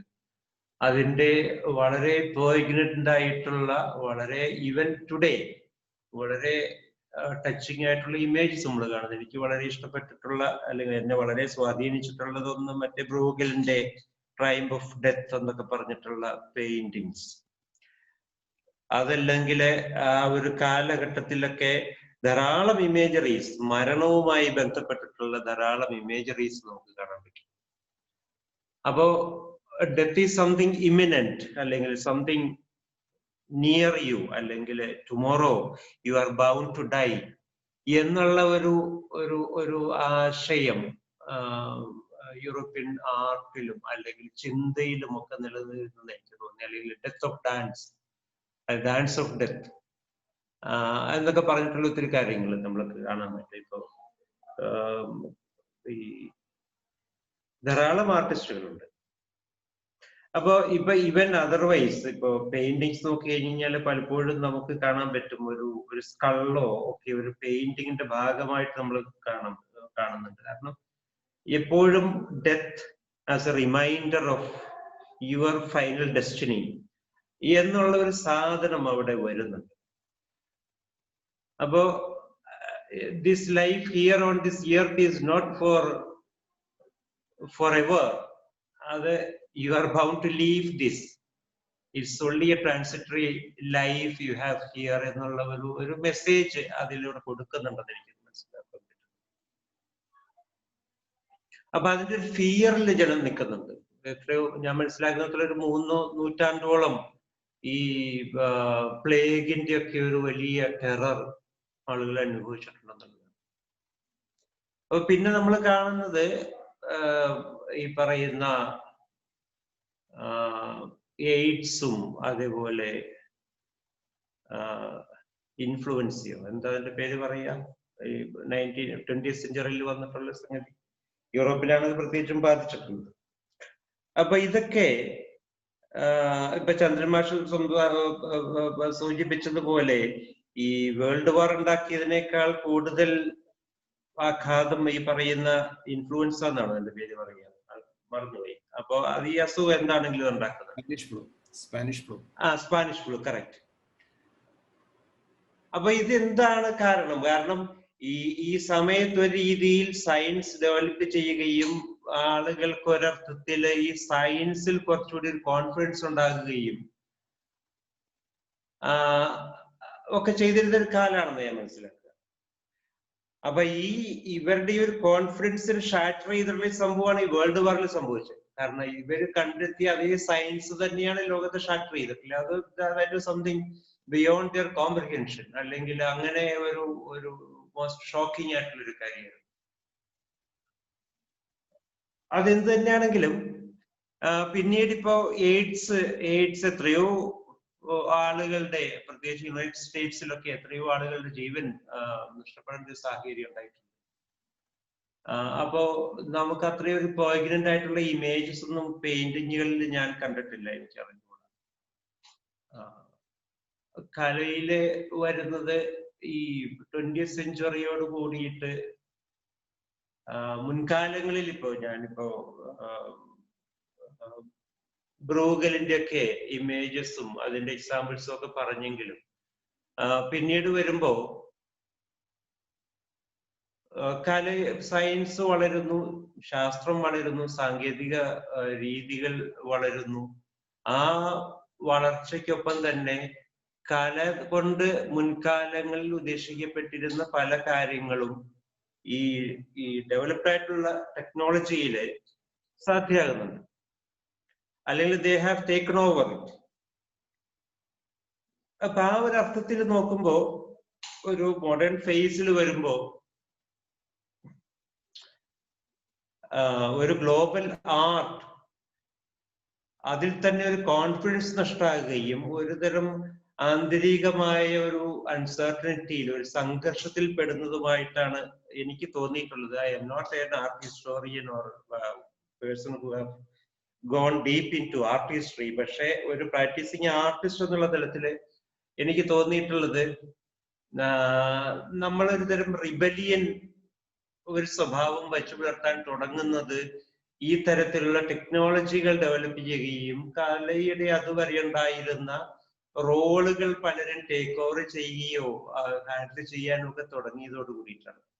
അപ്പോ വാട്ട് ഈസ് ആർട്ട്, അല്ലെങ്കിൽ എന്താണ് എന്നുള്ള ഒരു ആന്തരിക സംഘർഷത്തിലോട്ട് കല പോവുകയും ആ ആന്തരിക സംഘർഷം കലയെ വളരെ കാലം പിന്തുടരുകയും ചെയ്തിട്ടുണ്ടെന്ന് എനിക്ക് തോന്നി. അപ്പൊ ആ ഒരു സംഘർഷത്തില് കല ഇപ്പൊ എനിക്ക് തോന്നുന്ന വെച്ചാൽ ഈ കലഹമുള്ള വീടുകളെ പോലെയാണ്. കലഹമുള്ള വീട്ടിൽ ഇപ്പൊ അയൽവക്കത്തെ സംഭവങ്ങളോ പത്രവാർത്തകളോ ലോകവാർത്തകളോ ഒന്നും അറിയാതെ കലഹമുള്ള വീട്ടിലെ ആളുകൾക്ക് താല്പര്യം ഉണ്ടാവില്ല. കാരണം അവരുടെ പ്രൈം ഇഷ്യൂ അവരുടെ വീട്ടിലെ പ്രശ്നം തന്നെയാണ്. ഈ ചേട്ടൻ അനിയനെതിരെ കുസ്തി പിടിക്കും, അനിയൻ ചേട്ടനെതിരെ കുസ്തി പിടിക്കും, അവരുടെ അന്തസംഘർഷങ്ങള് അപ്പോ ചേട്ടൻ അനിയനെ നെഗേറ്റ് ചെയ്യുക, അനിയൻ ചേട്ടൻ നെഗേറ്റ് ചെയ്യുക, ആ തരത്തിൽ ഒരു തരം ടോട്ടൽ നെഗേഷന്റെയും ഒരു കെയോട്ടിക് സിറ്റുവേഷനാണ് ഒരു മോഡേൺ ഫേസില് കലയിൽ ഉണ്ടായിട്ടുള്ളതെന്ന് എനിക്ക് തോന്നുന്നു. അപ്പൊ ആ തരത്തിലുള്ള ഒരു അന്തസംഘർഷത്തിന്റെ ഒരു കാലഘട്ടത്തില് കല വാസ്തവത്തിൽ fail to address the issue of the world അല്ലെങ്കിൽ പീപ്പിൾ അറൌണ്ട്. കാരണം they were mainly preoccupied with themselves or trying to sort after their own internal issues. അപ്പൊ ആ ഒരു തുടർച്ചയില് കലയ്ക്ക് സമൂഹത്തിൽ ഒരു ബെയറിങ് നഷ്ടപ്പെട്ടു. കല സമൂഹത്തിന്റെ ഒരു പ്രാന്തപ്രദേശങ്ങളിൽ പോവുകയും മറ്റു പലതുമൊക്കെ ഒരു സെന്റർ സ്റ്റേജിലോട്ട് വരികയും ചെയ്യും. അപ്പൊ അതുകൊണ്ടൊക്കെ ആയിരിക്കാം ഇപ്പൊ ഇന്ന് നമ്മളുടെ പ്രാദേശികമായിട്ടുള്ള രീതിയിൽ നോക്കി കഴിഞ്ഞാൽ ആർട്ട് എക്സിബിഷൻ നടക്കുമ്പോൾ how many people are visiting A gallery. അതിങ്ങനെ ഈ സഹോദരങ്ങൾ അങ്ങോട്ടും ഇങ്ങോട്ടും പോകുന്നത് പോലെ ഈ കലയിൽ എൻഗേജ് ആയിട്ടുള്ള ആളുകൾ മാത്രം അങ്ങോട്ടും ഇങ്ങോട്ടും പോവുകയും അഭിപ്രായം പറയുകയും ചെയ്യുന്ന ഒരു സാഹചര്യത്തിലോട്ട് നമ്മൾ ചുരുങ്ങിപ്പോയിട്ടുണ്ട്. അപ്പൊ ഇത് ഇനിയിപ്പോ കേരളത്തിലെ സാഹചര്യം പറഞ്ഞാൽ മറ്റൊത്തിരി കാര്യങ്ങൾ പറയാനുണ്ട്, സമയമുണ്ടോ എന്ന് എനിക്ക് അറിഞ്ഞുകൂടാ. അപ്പൊ ചുരുക്കി പറഞ്ഞാല് നമ്മള് കലയിൽ ഇപ്പോ ഈ കോവിഡ് ഉണ്ടാക്കിയ ഒരു പ്രത്യാഘാതം അല്ലെങ്കിൽ അത് കലയെ ഏത് രീതിയിൽ സ്വാധീനിക്കുമെന്നൊക്കെ നമ്മൾ വിചാരിക്കുന്നത് അത് ഇവിടെ ഒരു ലാർജർ സൊസൈറ്റിയെ സംബന്ധിച്ചിടത്തോളം അതൊരിക്കലും അത് ഇഷ്യൂ ആണെന്ന് എനിക്ക് തോന്നിയിട്ടില്ല. കാരണം ഇതൊരു നീഷ് ഗ്രൂപ്പാണ്. കാരണം സമൂഹത്തിന്റെ പൊതുധാരയിൽ നിന്നും ഓൾറെഡി അന്യവൽക്കരണം ബാധിച്ചിട്ടുള്ള ഒരു പ്രാന്തവൽക്കരിക്കപ്പെട്ടിട്ടുള്ള ഒരു ചെറിയ സമൂഹമായിട്ട് കലാകാരന്മാർ ഇന്ന് ചുരുങ്ങിപ്പോയിരിക്കുന്നു. അപ്പൊ കലയൊരിക്കലും ഒരു സമൂഹത്തിന്റെ പ്രശ്നങ്ങളെ ചേർത്ത് വെക്കാനോ സമൂഹത്തോട് ചേർന്ന് നിൽക്കാനോ ഒരിക്കലും കല താല്പര്യപ്പെട്ടിട്ടില്ല എന്ന് എനിക്ക് തോന്നിയിട്ടില്ല. കല എപ്പോഴും കലയുടെ തന്നെ പ്രശ്നങ്ങളെ കുറിച്ചിട്ട് പറയാനായിട്ടാണ്. അല്ലെങ്കിൽ ഈ സമീപകാലങ്ങളിൽ ഈ മോഡേണിസം മുതൽ ഇങ്ങോട്ട് ഞാൻ കാണുന്ന ഒരു കാര്യം, as a practising artist, that is what I feel. അപ്പോ എനിക്ക് തോന്നിയിട്ടുള്ളത് ഇപ്പൊ സിനിമ ഫോർ എക്സാമ്പിൾ, സിനിമ വലിയ പാരമ്പര്യവും പഴക്കമൊന്നും ഇല്ലാത്തൊരു സംഗതിയാണ്. ഏറിയ 100 വർഷമോ അല്ലെങ്കിൽ അല്പം ഏറിയ കുറഞ്ഞൊക്കെ ഉള്ളൂ അതിന് പാരമ്പര്യം. ആ സിനിമയ്ക്ക് ഇന്ന് പൊതു സമൂഹത്തിലെ ഹൃദയങ്ങളില് എന്ത് സ്ഥാനമുണ്ട്? അല്ലെങ്കിൽ മറ്റ് സംഗീതം, സാഹിത്യം, ഇതൊക്കെ ജനങ്ങളുടെ ഹൃദയത്തിൽ നിലനിൽക്കുന്ന കാര്യങ്ങളാണ്. അപ്പൊ കല എത്രത്തോളം ജനഹൃദയത്തിലെ കലയ്ക്ക് സ്ഥാനം ഇന്നുണ്ട് എന്നുള്ളത് എനിക്ക് തീർച്ചയായിട്ടും സംശയമുണ്ട്. അപ്പൊ അതുണ്ടാകാനുള്ള ഒരു കാരണം കലയെ കുറിച്ചിട്ട് തന്നെ ആന്തരികമായി എന്താണ് ഒരു ഇല്ലായ്മ അല്ലെങ്കിൽ ഒരു തരം സംശയം, സ്വന്തം നിലപാട് കലയെ കുറിച്ചിട്ട് ഒരു ആന്തരികമായ അന്തസംഘർഷത്തിലൂടെ കല പോയിട്ടുണ്ട്, അതിപ്പോഴും പോകുന്നു എന്നാണ് എനിക്ക് തോന്നുന്നത്. അപ്പൊ അതുകൊണ്ട് ഈ കലാകാരന്മാർ എന്ത് ചിന്തിച്ചില്ല എന്നുള്ളത് ഈ സമൂഹത്തിന്റെ പൊതുധാരയില് പൊതുബോധ്യത്തില് എന്തെങ്കിലും മാറ്റം ഉണ്ടാക്കുമെന്നൊന്നും എനിക്ക് തോന്നുന്നില്ല. കാരണം നമ്മളെ നയിച്ചുകൊണ്ടിരിക്കുന്ന ഒരുതരം ഗ്ലോബലൈസ്ഡ് ഒരു കൺസ്യൂമറിസ്റ്റ് ക്യാപിറ്റലിസ്റ്റ് സമയം തീർന്നോ?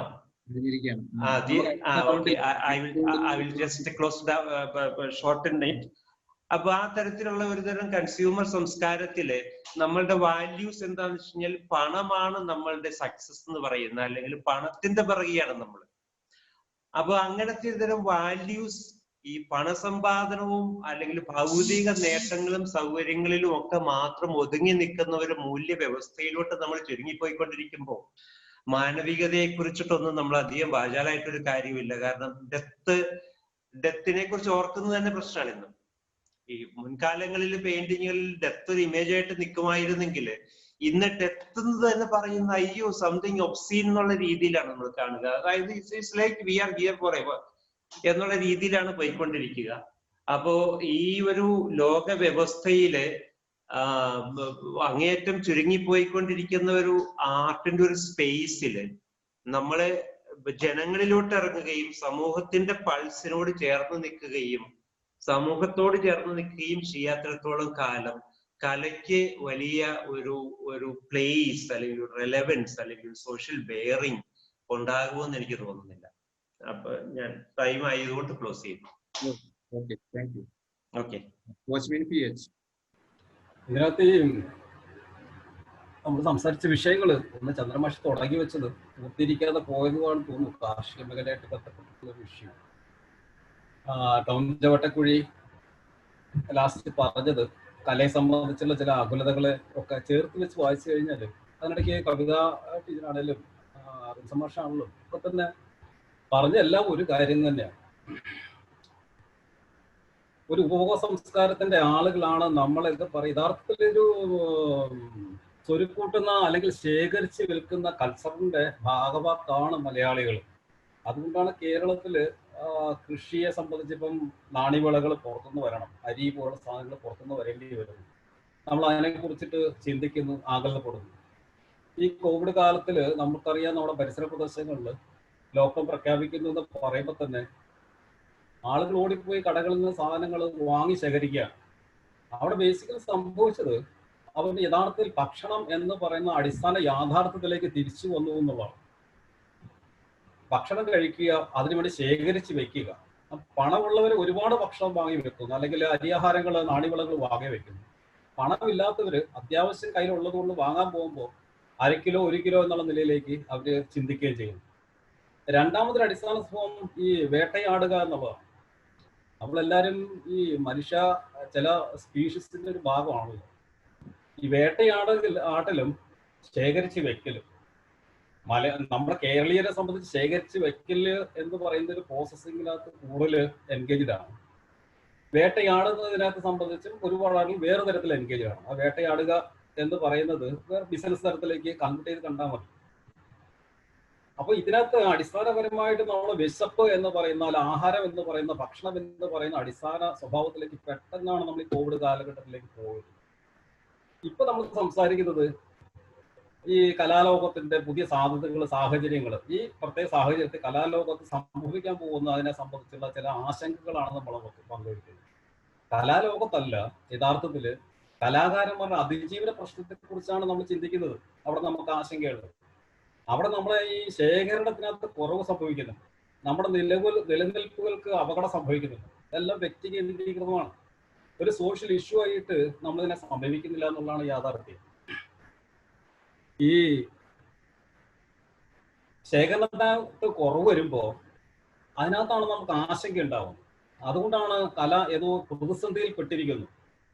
കോവിഡ് ആനന്തര കാലഘട്ടം എന്ന് പറഞ്ഞുകൊണ്ട് നമുക്ക് ചിലത് ചെയ്യേണ്ടിയിരിക്കുന്നു. പെട്ടെന്ന് നമ്മൾ സോഷ്യൽ മീഡിയയിൽ ഓൺലൈൻ എക്സിബിഷൻ നടത്തുന്നു, വെബിനാറുകൾ നടത്തുന്നു. നമുക്കിപ്പം സോഷ്യൽ ഡിസ്റ്റൻസ് എന്ന് പറയുന്ന വലിയ ഒരു പ്രതിലോമകരമായ ഒരു മുദ്രാവാക്യമാണ് സോഷ്യൽ ഡിസ്റ്റൻസ് എന്ന് പറയുന്നത്.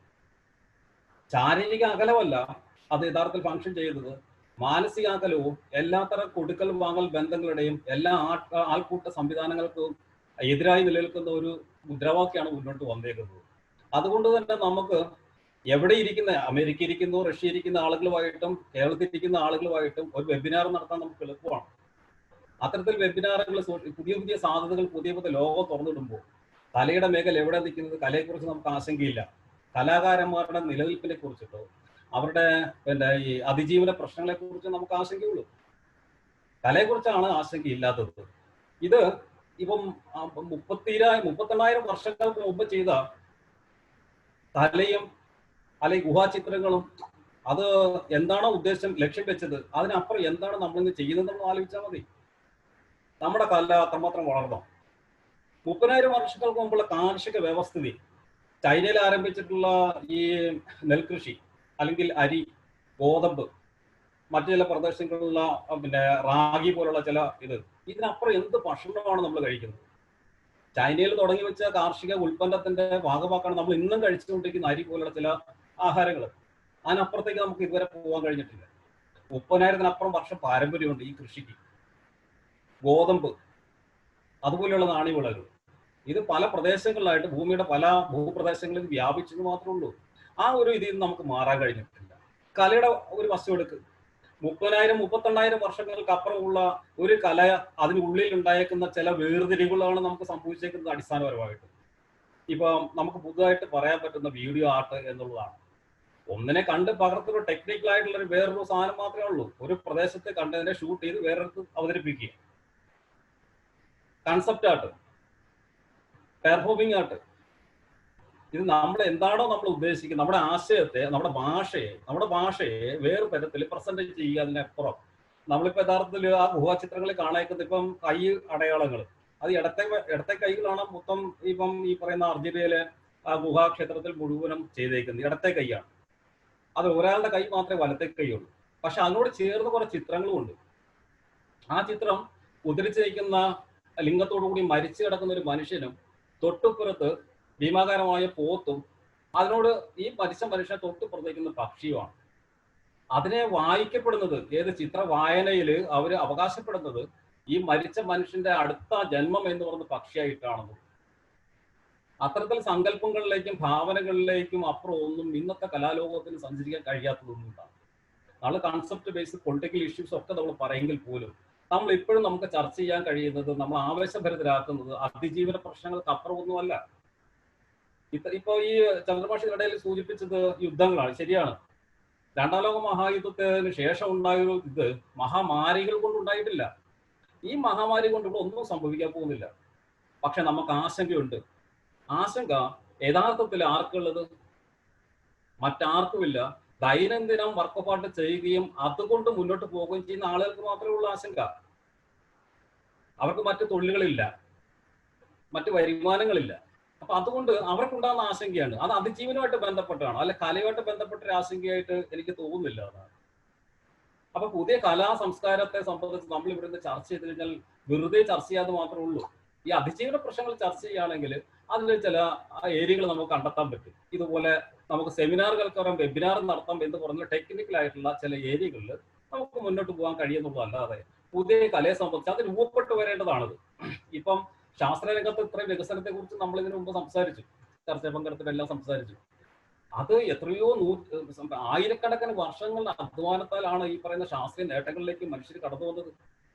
അത്തരം ശാസ്ത്ര നേട്ടങ്ങൾ ഉണ്ടാകുമ്പോൾ പോലും ആരോഗ്യ മേഖലയിലെ വളർച്ചയിൽ, അറിവിന്റെ മേഖലയിലെ വളർച്ചയിലും ഒക്കെ തന്നെ കല എവിടെയാണ് നിലനിന്നത്? ഇന്നിപ്പോ നമുക്ക് കലയെക്കുറിച്ച് മാത്രം ചർച്ച ചെയ്താൽ മതി.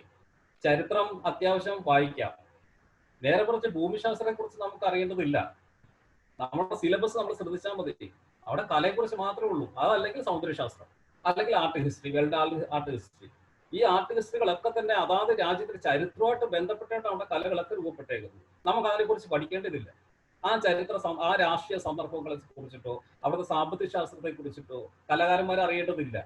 അത്തരത്തിലൊരു സംവിധാനത്തിൽ കൂടെ ഒരു തരത്തില് ആക്കി തീർക്കുന്ന ആളുകളെയാണ് പുറത്തേക്ക് വിടുക. സ്റ്റുഡൻസ് ആയിക്കോട്ടെ, അല്ലെങ്കിൽ പഠിച്ചിറങ്ങി കഴിഞ്ഞ് പ്രാക്ടീസ് ചെയ്ത് രംഗത്ത് വരുന്ന ആളുകളായിക്കോട്ടെ, അവരെ ട്യൂൺ ചെയ്ത് വിടുകയാണ് യഥാർത്ഥത്തിൽ. നിങ്ങൾ ഇന്നതൊക്കെ അറിഞ്ഞാൽ മതി. പിന്നെ ആർട്ട് ഹിസ്റ്ററിയെ കുറിച്ച്, ഇന്ത്യൻ ആർട്ട് ഹിസ്റ്ററിയെ കുറിച്ച് പഠിക്കാം, വേൾഡ് ആർട്ട് ഹിസ്റ്ററിയെ കുറിച്ച് പഠിക്കാം. വേൾഡ് ലോകത്ത് എന്തൊക്കെ സംഭവിച്ചു, ഏത് കാലഘട്ടത്തിൽ ഏതൊക്കെ മാറ്റങ്ങൾ ഉണ്ടായിട്ടുണ്ട്, ഇതിനെ എങ്ങനെയാണ് നമുക്ക് നോക്കി കാണേണ്ടി വരുന്നത്. ഒരു കലയുടെ പ്രസ്ഥാനം രൂപപ്പെടുന്നതിന്റെ രാഷ്ട്രീയ സാഹചര്യത്തെ കുറിച്ചിട്ട് നമ്മൾ ചിന്തിക്കേണ്ടതില്ലേ? ഒരു മിനിറ്റ് കൂടി അപേക്ഷിക്കുന്നുള്ളൂ. ഓക്കെ. അപ്പൊ ഇത്തരത്തിലുള്ള ഒരു രാഷ്ട്രീയ സാഹചര്യത്തെയും കൂടി ചേർത്ത് വെച്ചിട്ട് വേണം നമ്മൾ അന്വേഷിക്കേണ്ടത്. ഇതിനകത്ത് ഈ പറയുന്ന കോവിഡാനന്തര സമയത്ത്, കോവിഡ് കാലഘട്ടത്തിൽ ഇത്തരം ഡിസ്കഷൻസ് യഥാർത്ഥത്തിൽ അവനമിനിസത്തിലേക്കാണ് പോകുന്നത്. അതിപ്പോ ഈ സോഷ്യൽ ഹ്യൂമനിസം എന്ന് പറയുന്ന പോലെ, അല്ലെങ്കിൽ പരിണാമ ഹ്യൂമനിസം എന്ന് പറയുന്ന പോലെ നമുക്കെല്ലാം ചേർന്ന് സഞ്ചരിക്കാം എന്ന് പറയുന്ന ഒരു ഏരിയയും, നേരെ മറിച്ചിട്ട് നമുക്ക് ഇതൊരു പരിണാമത്തോട് സംഭവിക്കേണ്ടത് ഒരു ആശ്വാസവാക്കും വേറൊരു വംശീയതയിലേക്കും കൺവേർട്ട് ചെയ്യാന്നുള്ളത് അല്ലാതെ അതിനപ്പുറം ഇതൊക്കെ സാധ്യമല്ലേ. രണ്ടാമത്തെ അതിജീവന പ്രശ്നങ്ങൾക്ക് എന്താണ് സൊല്യൂഷൻ കണ്ടെത്താൻ പറ്റുക എന്നുള്ളതാണ് വേറെ തരത്തിലൊരു ടെക്നിക്കൽ ഏരിയയിലുള്ള ഡിസ്കഷൻ നടക്കുക. ഇന്നിപ്പം ഇല്ല, ഞാൻ ബാക്കി പിന്നെ സംസാരിക്കാം. ഇനി അടുത്തതായിട്ട് ഈ ഓഡിയൻസിന് അവരുടെ ചോദ്യങ്ങൾ ഉന്നയിക്കുവാൻ വേണ്ടിയിട്ടുള്ള അവസരമാണ്. ചോദ്യത്തിൽ നിന്ന് തുടങ്ങാലോ അല്ലേ? ഓൾറെഡി അതെ, അതായത് 2 ചോദ്യം വന്നിട്ടുണ്ട്. ടൈപ്പ് ചെയ്ത് ഞാൻ വായിച്ചു. ഒന്ന് കവിതയോട് ഉള്ളതാണ്. എങ്ങനെയാണ് ഈ കലാവിദ്യാഭ്യാസത്തെ സംബന്ധിച്ചുള്ള ഒരു പരിഷ്കരണം സാധ്യമാക്കേണ്ടത് എന്നതാണ്. മറ്റൊന്ന്, ഈ പാർശ്വവൽകൃതരുടെ ഒരു പ്രതിനിധാനം എങ്ങനെയാണ് കലയിൽ സാധ്യമാക്കുക, അതിന്റെ അന്വേഷണങ്ങൾ എങ്ങനെയാണ് എന്നതാണ്. അപ്പൊ എന്തായാലും ഞാൻ രണ്ടാമത്തെ ചോദ്യത്തിൽ നിന്ന് തുടങ്ങാമെന്ന് തോന്നുന്നു. ആ ചോദ്യം എനിക്ക് തോന്നുന്നത് റിംസന് വിശദീകരിക്കാവുന്നതാണ്. ഈ പാർശ്വവൽക്കൃതരുടെ ഒരു പ്രതിനിധാനം നമ്മുടെ കലയിൽ എങ്ങനെയാണ് സാധ്യമാകുക, അതിന്റെ അന്വേഷണങ്ങൾ എങ്ങനെയാണ് ഉണ്ടാകേണ്ടത് എന്ന രീതിയിലുള്ള ഒരു പ്രതികരണമുണ്ട്. അത് റിൻസന് ഒന്ന് വിശദീകരിക്കുവാൻ വേണ്ടിയിട്ട് ഞാൻ അഭ്യർത്ഥിക്കുകയാണ്. ഞാൻ നമ്മുടെ ഈ ചർച്ചയുടെ തുടക്കത്തില് അല്ലെ അവസാനം ഞാൻ പറഞ്ഞു നിർത്താൻ തുടങ്ങിയത് അല്ലെ പറഞ്ഞു നിർത്തിയത് ഈ കലയുടെ അടിസ്ഥാനപരമായ ചില പ്രശ്നങ്ങളുമായി ബന്ധപ്പെട്ടാണ്, അല്ലെങ്കിൽ അതിലൂടെയാണ് അത് നമ്മൾ അത് കമ്മ്യൂണിക്കേറ്റ് ചെയ്യുന്നത് എന്നുള്ള അർത്ഥത്തിലാണ്. ഇപ്പോൾ നേരത്തെ ചന്ദ്രൻ സൂചിപ്പിച്ചതുപോലെ, അതുപോലെ ചന്ദ്രനും അതുപോലെ ടോമും ഇവിടെ സൂചിപ്പിക്കുന്നുണ്ടായി, നമ്മുടെ കല മാർജിനലൈസ്ഡ് ആണ്, അതിന് കേരള സംസ്കാരത്തിൽ വേണ്ടത്ര പ്രസക്തി ഇല്ല, അത് മാർജിനലൈസ് ചെയ്യപ്പെട്ട ഒരു രൂപമാണ് എന്നുള്ളത് അത് ഒരു യാഥാർത്ഥ്യമാണ്. അതിന് വരുന്നൊരു പ്രധാന കാരണം എന്ന് പറയുന്നത് സിനിമയോ അല്ലെങ്കിൽ സാഹിത്യമോ അതല്ലെങ്കിൽ മ്യൂസിക്കോ ഒക്കെ ക്രിയേറ്റ് ചെയ്യുന്ന തരത്തിലുള്ള വലിയ തരത്തിലുള്ള ഇമോഷണൽ ആയിട്ടുള്ള ഭൗതികമായിട്ടുള്ള ഒരു എക്സ്പ്രഷൻസ് ക്രിയേറ്റ് ചെയ്യാൻ നമ്മുടെ ഈ ചിത്രകലയ്ക്ക് കഴിയുമായിരുന്നില്ല. അതേസമയം നമ്മൾ വേൾഡ് കല നമ്മൾ പരിശോധിച്ചാൽ നമുക്കറിയാം, അവിടെ കലാകാരന്മാർ യഥാർത്ഥത്തിൽ ഈ കലയുടെ അടിസ്ഥാന തത്വങ്ങൾ അല്ലെങ്കിൽ അടിസ്ഥാനമായിട്ടുള്ള മെറ്റീരിയൽസ് അതിനെ എക്സ്പ്ലോർ ചെയ്തുകൊണ്ട് അതിൻ്റെ സ്കെയില്, അതിൻ്റെ സ്പേസ്, അതിൻ്റെ ഡെൻസിറ്റി, അതുപോലെ അതുമായി ബന്ധപ്പെട്ടുള്ള ഓൺലക്കുറം വസ്തുവും തമ്മിലുള്ള റിലേഷൻഷിപ്പ് മാനിപ്പുലേറ്റ് ചെയ്യുന്നതിലൂടെ ക്രിയേറ്റ് ചെയ്യുന്ന അത്ഭുതകരമായ അനുഭവം സൃഷ്ടിച്ചുകൊണ്ടാണ് വാസ്തവത്തിൽ. അത് ആണ് ആളുകളെ അതിലേക്ക് അട്രാക്ട് ചെയ്യുന്നത്. അതാണ് കലയെ മറ്റു കലാരൂപങ്ങളിൽ നിന്ന് വ്യതിരിക്തമാക്കുന്ന ഘടകങ്ങൾ. അതാണ് നമ്മുടെ കലയിൽ ഇല്ലാതിരിക്കുന്നത്. ഇപ്പൊ ഞാൻ രണ്ടാമത് ഈ ചോദ്യത്തിലേക്ക് വന്നത്, എങ്ങനെ നമ്മുടെ ഈ പാർശ്വവൽക്കരിക്കപ്പെട്ട സമൂഹത്തിന്റെ ആവിഷ്കാരം സാധ്യമാകുമെന്നുള്ളത്, അതും ഇതുമായി നമുക്ക് കൂട്ടിച്ചേർത്ത് മാത്രമേ നമുക്ക് കാണാൻ കഴിയുള്ളൂ. കാരണം ഈ പാർശ്വവൽക്കരിക്കപ്പെട്ട ആ ജീവിതത്തെ അതിനെ ഇല്ലസ്ട്രേറ്റ് ചെയ്യുന്നതോ അല്ലെങ്കിൽ അതിനെ നരേറ്റ് ചെയ്യുന്നതോ അല്ല യഥാർത്ഥത്തിൽ കലയിലൂടെ നമുക്ക് സാധിക്കാൻ കഴിയുന്നത്. മറിച്ച് അതിൻ്റെ അനുഭവങ്ങൾ, തീക്ഷ്ണമായ അനുഭവങ്ങളും അത് വളരെ ലൗഡറായിട്ട് അല്ലെങ്കിൽ അത് ആളുകൾക്ക് സമ്മതിക്കാൻ പാകത്തിന് പറ്റുന്ന തരത്തിൽ ഉള്ള കലാസൃഷ്ടികൾ നമ്മൾ ചെയ്യുമ്പോൾ മാത്രമേ വാസ്തവത്തിൽ അത് അത്തരത്തിലുള്ള ഈ അനുഭവങ്ങൾ അനുഭവങ്ങൾ നമ്മുടെ കലയിലേക്ക് കൊണ്ടുവരാൻ കഴിയുള്ളൂ. അതിനിപ്പോൾ തടസ്സമായിട്ടുള്ള കാര്യം എന്ന് പറയുന്നത് അതിനുള്ള യാതൊരു വിധത്തിലുമുള്ള ഭൗതിക സാഹചര്യങ്ങളും, ഞാൻ കേരളത്തിലെ കലയെക്കുറിച്ചാണ് പറയുന്നത്, കേരളത്തിൽ ഇല്ല എന്നുള്ളതാണ്. അത്തരത്തിലുള്ള കല ചെയ്യാനോ അല്ലെങ്കിൽ അത് ചെയ്താൽ തന്നെ അത് പ്രദർശിപ്പിക്കാനോ നമ്മുടെ സ്ഥലത്ത്, നമ്മുടെ ഇന്ത്യയിൽ പോലും പ്രത്യേകിച്ച് കേരളത്തിൽ അതിനുള്ള യാതൊരു സാഹചര്യവും ഇപ്പം നിലവിലില്ല വാസ്തവത്തിൽ. അങ്ങനത്തെ ഒരു അവസ്ഥയിലാണ് ഇത് ചെയ്യേണ്ടി വരുന്നത്. അപ്പൊ പിന്നീട് അത് ചെയ്യുക എന്ന് പറയുന്നത് ഓരോ കലാകാരനും യഥാർത്ഥത്തിൽ അതിനുള്ള സൊല്യൂഷൻസ് അല്ലെങ്കിൽ അതിന് ക്രിയേറ്റീവായിട്ടുള്ള സൊല്യൂഷൻസ് കണ്ടെത്തുകയും ഈ പറഞ്ഞ കാര്യങ്ങൾ മറികടക്കാൻ ശ്രമിക്കുകയും മാത്രമാണ് അതിനുള്ള ഒരു ഉപാധിയായിട്ടുള്ള വാസ്തവത്തിൽ. അങ്ങനെ മാത്രമേ വാസ്തവത്തിൽ നമുക്ക് ഈ ഇത്തരത്തിലുള്ള ഏത് ആശയങ്ങൾ, അത് പാർശ്വവൽക്കരിക്കപ്പെട്ടതോ അല്ലാത്തതോ ഏത് കാര്യങ്ങളും നമുക്ക് മെയിൻ സ്ട്രീമിലേക്ക് കൊണ്ടുവരാൻ കഴിയുള്ളൂ എന്നാണ് ഞാൻ കരുതുന്നത്. അതാണ് ഒരു സ്ട്രഗിൾ, അല്ലെ അതാണ് വാസ്തവത്തിൽ നമ്മുടെ കലാകാരന് മുമ്പിലുള്ള ചലഞ്ച്. അത് ഏറ്റെടുക്കാൻ തയ്യാറാവുക മാത്രമേ നമുക്ക് കരണീയമായിട്ടുള്ളൂ. അതെ. അപ്പൊ എന്തായാലും നമുക്ക് ഈ സമയപരിമിതി കാരണം നമുക്ക് ഈ ചോദ്യങ്ങൾക്ക് ഓരോന്നിനും ഓരോ പാനലിസ്റ്റിനും ഒരു പരമാവധി 3 മിനിറ്റ് എടുത്ത് വിശദീകരണം നൽകണം എന്ന് ഞാൻ അഭ്യർത്ഥിക്കാം. കാരണം 9 മണിയോട് കൂടിയിട്ട് നമ്മുടെ ഈ പരിപാടി അവസാനിപ്പിക്കാനാണ് ഉദ്ദേശിക്കുന്നത്. അപ്പൊ എന്തായാലും അടുത്ത ചോദ്യം, നമ്മൾ ഈ പൊതുവെ ഇതുവരെ സംസാരിച്ചു വന്ന ഒരു വിഷയവുമായി ബന്ധപ്പെട്ടതല്ല, ഒരു സാമാന്യമായൊരു ചോദ്യമാണ്, സിലബസ് പരിഷ്കരണം. എന്തായാലും കവിതയോടാണ് ആ ചോദ്യം വിശദീകരണം ആവശ്യപ്പെട്ടിട്ടുള്ളത്. ഒരു 3 മിനിറ്റ് എടുത്തുകൊണ്ട് കവിത വിശദീകരിക്കാം. ഇതില് എനിക്ക് പറയാനെന്താ വെച്ചാല്, നമ്മുടെ തദ്ദേശത്തേക്ക് നോക്കണ നോട്ടങ്ങൾ നമ്മുടെ വിദ്യാഭ്യാസ പ്രക്രിയയിൽ വളരെ കുറവാണ് പൊതുവെ. ഈ തദ്ദേശീയതയുടെ കലാപരമായിട്ടുള്ള ഘടനകളും സൗന്ദര്യവും അതൊക്കെ പൊതുബോധത്തേക്ക് നമുക്ക് വകവയ്ക്കാനും സാധിച്ചതായിട്ട് തോന്നുന്നില്ല. പലപ്പോഴും കുട്ടികൾ മറ്റേ വിദ്യാർത്ഥികൾ വരുന്നത് ഈ അവരുടെ പല രീതിയിലുള്ള കലാപഠന സ്ഥാപനങ്ങളിലേക്ക് വരുന്ന അവരുടെ പലതരത്തിലെ ജാതി മത ജീവിത ലിംഗ ജീവിതങ്ങളുടെയൊക്കെ ഭാഗമായിട്ടുള്ള ചിത്രരചനയും ശില്പ നിർമ്മാണത്തിനും ഒക്കെ അതിന്റെ മീഡിയങ്ങളുടെ പ്രത്യേകതകൾ അടക്കം പൂർണ്ണമായിട്ടും പുറത്തയച്ചു വെച്ചിട്ടാണ്. അതാണ് ഞാൻ പറയാൻ വന്ന പോയിന്റ്. പക്ഷെ പൊതുവില് നമ്മള് എന്ത് പറ്റിയെന്ന് വെച്ചാൽ ആധുനികനാവാനുള്ള നമ്മുടെ ആധുനിക വ്യക്തിത്വത്തിന്റെ രൂപീകരണത്തിന്റെ ഒരു പ്രശ്നം കൂടിയാണ് അത്. ജാതി ജീവിതത്തിനൊക്കെ ഉപേക്ഷിക്കേണ്ടതിന്റെ ഭാഗമായിട്ട് നമ്മൾ കരവേല വൈദഗ്ധ്യങ്ങളുടെ ദൃശ്യ സംസ്കാരവും കൂടി അങ്ങോട്ട് ഉപേക്ഷിച്ചു കളഞ്ഞു. അപ്പൊ എന്ത് പറ്റിയ ആധുനിക കലയുടെ പൊതുവിദ്യാലയത്തില് ഇവിടുത്തെ ആശാരിയുടെയും മൂശാരിയുടെയും നായരുടെയും വിശ്വകർമ്മന്റെയും മക്കള് ഒരുപോലെ ബിരുദ പഠനത്തിന്റെ എല്ലാ വർഷവും തിരിച്ചും മറിച്ചും പഠിക്കുന്നത് യൂറോപ്യൻ നാച്ചുറലിസത്തിന്റെ ജനസുകളാണ്. അപ്പൊ എന്ത് വെച്ചാൽ ഇവരെല്ലാവരും ഒരുമിച്ച് ഏകപക്ഷീയമായിട്ട് മുതലാളിത്ത ലോകത്തിലേക്ക് പരുവപ്പെടുത്താൻ, ഈ മനുഷ്യരൊക്കെ പരുവപ്പെടുത്താൻ അങ്ങനത്തെ ജനസുകൾ തന്നെയാണ് സഹായമായത്. ഇപ്പോഴും നമ്മൾ ഇത്തരത്തിലുള്ള നാച്ചുറലിസ്റ്റ് ഒറിജിനുള്ള പലതരത്തിലുള്ള ജനസുകളാണ് കോളേജുകളിൽ നിന്ന് പഠിപ്പിച്ച് പെട്ടെന്ന് പുറത്തിറങ്ങി മധ്യവർഗ വ്യക്തിത്വം നേടാനുള്ള ഒരു അഭ്യാസം അവരെ കൊണ്ട് നമ്മൾ എടുക്കുന്നത്. അപ്പൊ അതുകൊണ്ട് തദ്ദേശീയമായിട്ടുള്ള പലതരത്തിലുള്ള കരവേല സമ്പ്രദായങ്ങൾ, ഒന്ന് കൊളോണിയലിസം അതിനെ അധിക്ഷേപിച്ചിട്ടു, രണ്ട് നമ്മുടെ തന്നെ ആധുനികത നമുക്ക് അതിനെ ഒന്ന് അഡ്രസ് ചെയ്യാനായിട്ട് നമുക്ക് ഒരു എൻഗേജിങ് ആയിട്ടുള്ള ഒന്നും തന്നെ ഒരു സംവാദ മേഖല ഉണ്ടാക്കിയില്ല. അപ്പൊ അതുകൊണ്ട് നമ്മുടെ നാട്ടിൽ ഇപ്പോഴും ഞാൻ ചേർപ്പിലൊക്കെ ഉള്ള ആശാരിമാരാണ് ഇന്നത്തെ അറബിയുടെ നാട്ടിലെ അവരുടെ കൊട്ടാരത്തിന്റെ ഉള്ളിൽ വർക്ക് ചെയ്തുകൊണ്ടിരിക്കുന്നത്. എന്നാൽ ഇവർക്ക് ഇത് രണ്ടും ഒരു കൾച്ചറൽ എക്സ്ചേഞ്ച് ആയിട്ട് രണ്ട് പക്ഷത്തിനും മനസ്സിലാകുന്നതുമില്ല, വെറും ക്രാഫ്റ്റ് ആയിട്ടാണ് മനസ്സിലാകുന്നത്.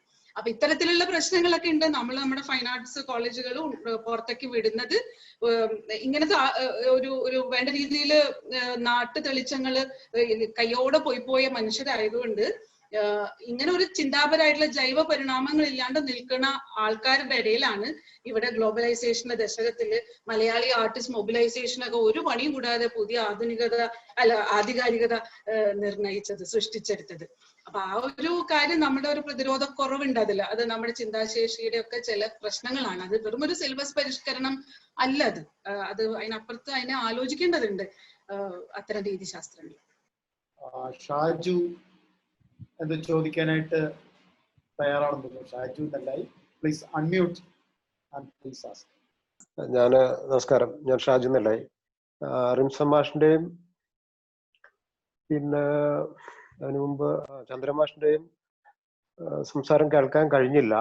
കവിതയും ടോമും കൊച്ചുവിനെ സംസാരിക്കുന്നത് കേട്ടുള്ളൂ. കവിത സംസാരിച്ചതിന്റെ ഭാഗമായിട്ടും മൊത്തത്തിലും എനിക്ക് ഉള്ളൊരു ചോദ്യം, നമ്മൾ സംസാരിക്കുമ്പോൾ മുട്ടിന് പോസ്റ്റ് മോഡേണിസം, മാർജിനലൈസ്ഡ്, അപരവൽക്കരിക്കപ്പെട്ടവർ എന്നൊക്കെ പറയാൻ ഭയങ്കര രസമുള്ള കാര്യമാണ്. അല്ലെങ്കിൽ അതൊരു ഫാഷനായിട്ടാണ് പലവരും കരുതുന്നത്. പലപ്പോഴും ഒരേ ഒരു ക്വസ്റ്റ്യൻ, ഇപ്പൊ ഇതിനകത്ത് മിക്കവാറും 2-3 പേരൊക്കെ വിവിധ കോളേജുകളിലെ അധ്യാപകരായിട്ടുള്ള ആളുകളാണ്. നിങ്ങളുടെ ഏതെങ്കിലും ഒരു സെഷൻ കേരളത്തിലെ മാർജിനലൈസ്ഡ് ആയിട്ടുള്ള കലാകാര സമൂഹത്തെ, കലാനിരൂപകരെ, കലാപ്രവർത്തകരെ അഡ്രസ് ചെയ്യുന്ന എന്തെങ്കിലും പ്രോഗ്രാം നിങ്ങളുടെ അക്കാഡമിക് സെഷനിൽ ഒരു 10 വർഷത്തിനുള്ളിൽ നടത്തിയിട്ടുണ്ടോ? അപ്പൊ നിങ്ങൾ സംസാരിക്കുന്നതിന്റെ അടിസ്ഥാനം എന്താണ്? ഞാൻ ഞങ്ങൾ എന്ന് പറയുന്നില്ല, നമ്മളൊക്കെ തന്നെ.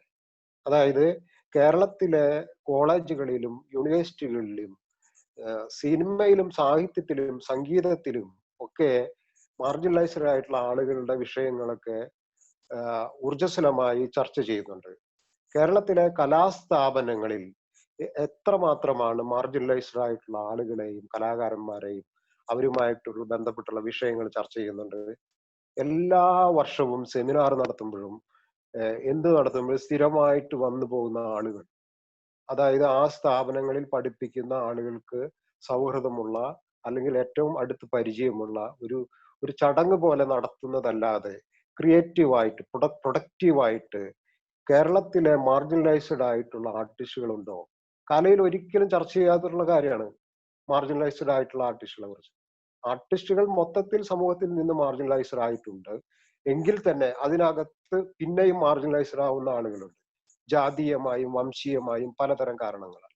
എത്ര കോളേജുകൾ, എത്ര യൂണിവേഴ്സിറ്റികൾ മാർജിനലൈസ്ഡ് ആയിട്ടുള്ള ആളുകളെ വിഷയങ്ങൾ സംസാരിക്കാറുണ്ട്, ചർച്ച ചെയ്യാറുണ്ട്, സെമിനാറിന്റെ ടോപ്പിക് വരാറുണ്ട് എന്ന ഒരു ചോദ്യം മാത്രമാണ് ഞാൻ ചോദിക്കാൻ ആഗ്രഹിക്കുന്നത്. കവിത ഞാൻ പറയാം ചുരുക്കി പറയാം. അതായത് മാർജിനലൈസേഷൻ എന്ന് പറയുന്ന ഒരു അനുഭവത്തെ നമ്മള് വളരെ വളരെ അണ്ടർ അഡ്രസ്ഡ് ആണ് എന്നുള്ളത്, നമ്മൾ വളരെ അണ്ടർ അഡ്രസ്ഡ് ആയിട്ടൊരു ഏരിയ ആണ് അത് എന്നുള്ളത് ഞാൻ ഷാജുവിനോട് യോജിക്കുന്നു, വളരെയധികം യോജിക്കുന്നു. ഒരു പക്ഷെ അതിനോട് ബന്ധപ്പെട്ടിട്ടാണ് ഞാൻ ഈ നേരത്തെ പറഞ്ഞ അനുഭവം, അതായത് നമ്മുടെ വിദ്യാഭ്യാസ പ്രക്രിയ തദ്ദേശീയമായിട്ടുള്ള പലതിനും, ഈ തദ്ദേശീയത അടിസ്ഥാനപരമായിട്ട് മാർജിനലൈസ്ഡ് ആയിട്ടുള്ള അനുഭവമാണ്. അതിനകത്ത് തന്നെ ഞാൻ നേരത്തെ പറഞ്ഞ പോലെ നമ്മുടെ ആധുനികതയുടെ അകത്ത് അനവധി മാർജിനലൈസേഷന്റെ കാരണമായിരിക്കുന്നത് ജാതി മത വ്യത്യാസങ്ങളും ലിംഗബോധവുമാണ്.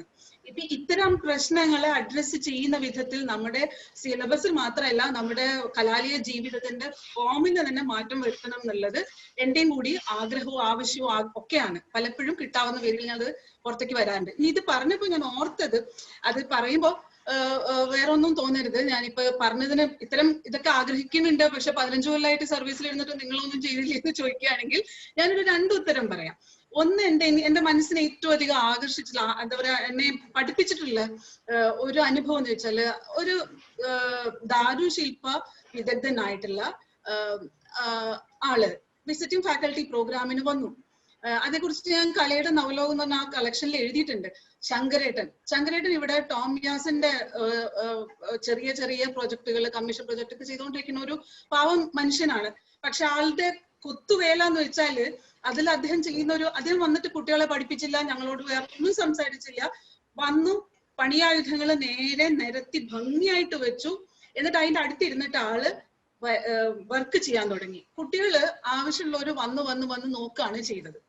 അപ്പൊ കുട്ടികളെ സംബന്ധിച്ചിടത്തോളം അത് തന്നൊരു അനുഭവം എന്ന് ചോദിച്ചാൽ, ഒരു ആർട്ടിസ്റ്റ് എങ്ങനെ വർക്ക് ചെയ്യുന്നത്, ഈ മാർജിനലൈസ്ഡ് ആവുന്ന അനുഭവത്തിൽ ഒരു കാര്യമാണ് കലാകാരന്റെ ഫിസിക്കൽ ആയിട്ടുള്ള ആക്ടിവിറ്റി, അയാളുടെ ഇൻവോൾവ്മെന്റ് എന്ന് പറയുന്നതിന് ഒരു പ്രാധാന്യം കൊടുക്കണില്ല. ഇപ്പൊ സാഹിത്യമാണെങ്കിൽ ഒരു കവിത നമ്മൾ തന്നെ വർത്താനം പറയുമ്പോൾ ആളുകൾ ശ്രദ്ധിക്കും, പക്ഷെ ചെയ്തുകൊണ്ടിരിക്കുന്ന ഒരു ചെയ്ത്ത്, അതിന്റെ പ്രോസസ് എന്താണെന്ന് അന്വേഷിക്കാൻ ഈ സമൂഹത്തിന് സമയമില്ല, നേരമില്ല.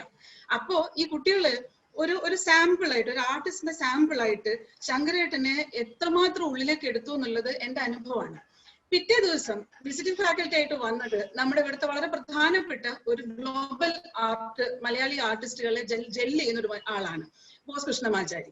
ബോസ് വന്നിട്ട് ആദ്യം കുട്ടികളോട് ചോദിച്ചത്, നിങ്ങൾ ലോകത്തെ ഏറ്റവും മുന്തിയ 10 കലാകാരന്മാരുടെയും 10 ക്യൂറേറ്റർമാരുടെയും 10 ഗാലറികളുടെയും മ്യൂസിയങ്ങളുടെയും ഒക്കെ പേരെഴുതാൻ പറഞ്ഞു. ഒരൊറ്റ കുട്ടി ഒരൊറ്റ അക്ഷരം എഴുതിയില്ല. അപ്പൊ ഞാൻ പിറ്റേ ദിവസം ചോദിച്ചു, നിങ്ങൾക്ക് ഒന്നും അറിയാത്തോണ്ടാണോ നിങ്ങൾ എഴുതാത്തത്? ശരിയായിരിക്കാം, കാരണം അത് എന്റെ ഒരു വീഴ്ചയും കൂടിയാണ്. ഞാൻ ഇവരെ ഇത്ര കൃത്യമായിട്ട് ലിസ്റ്റ് അടുപ്പിച്ച് പഠിപ്പിച്ചിട്ടൊന്നുമില്ല, ഇത്രയും ആൾക്കാരെ നോക്കണം, ഇങ്ങനെയാണ് നിങ്ങളുടെ കരിയർ വരേണ്ടതെന്നൊന്നും പഠിപ്പിച്ചിട്ടില്ല. അപ്പൊ അങ്ങനെ ആയതുകൊണ്ട് എന്റെ കുഴപ്പമെന്ന് വിചാരിച്ചു.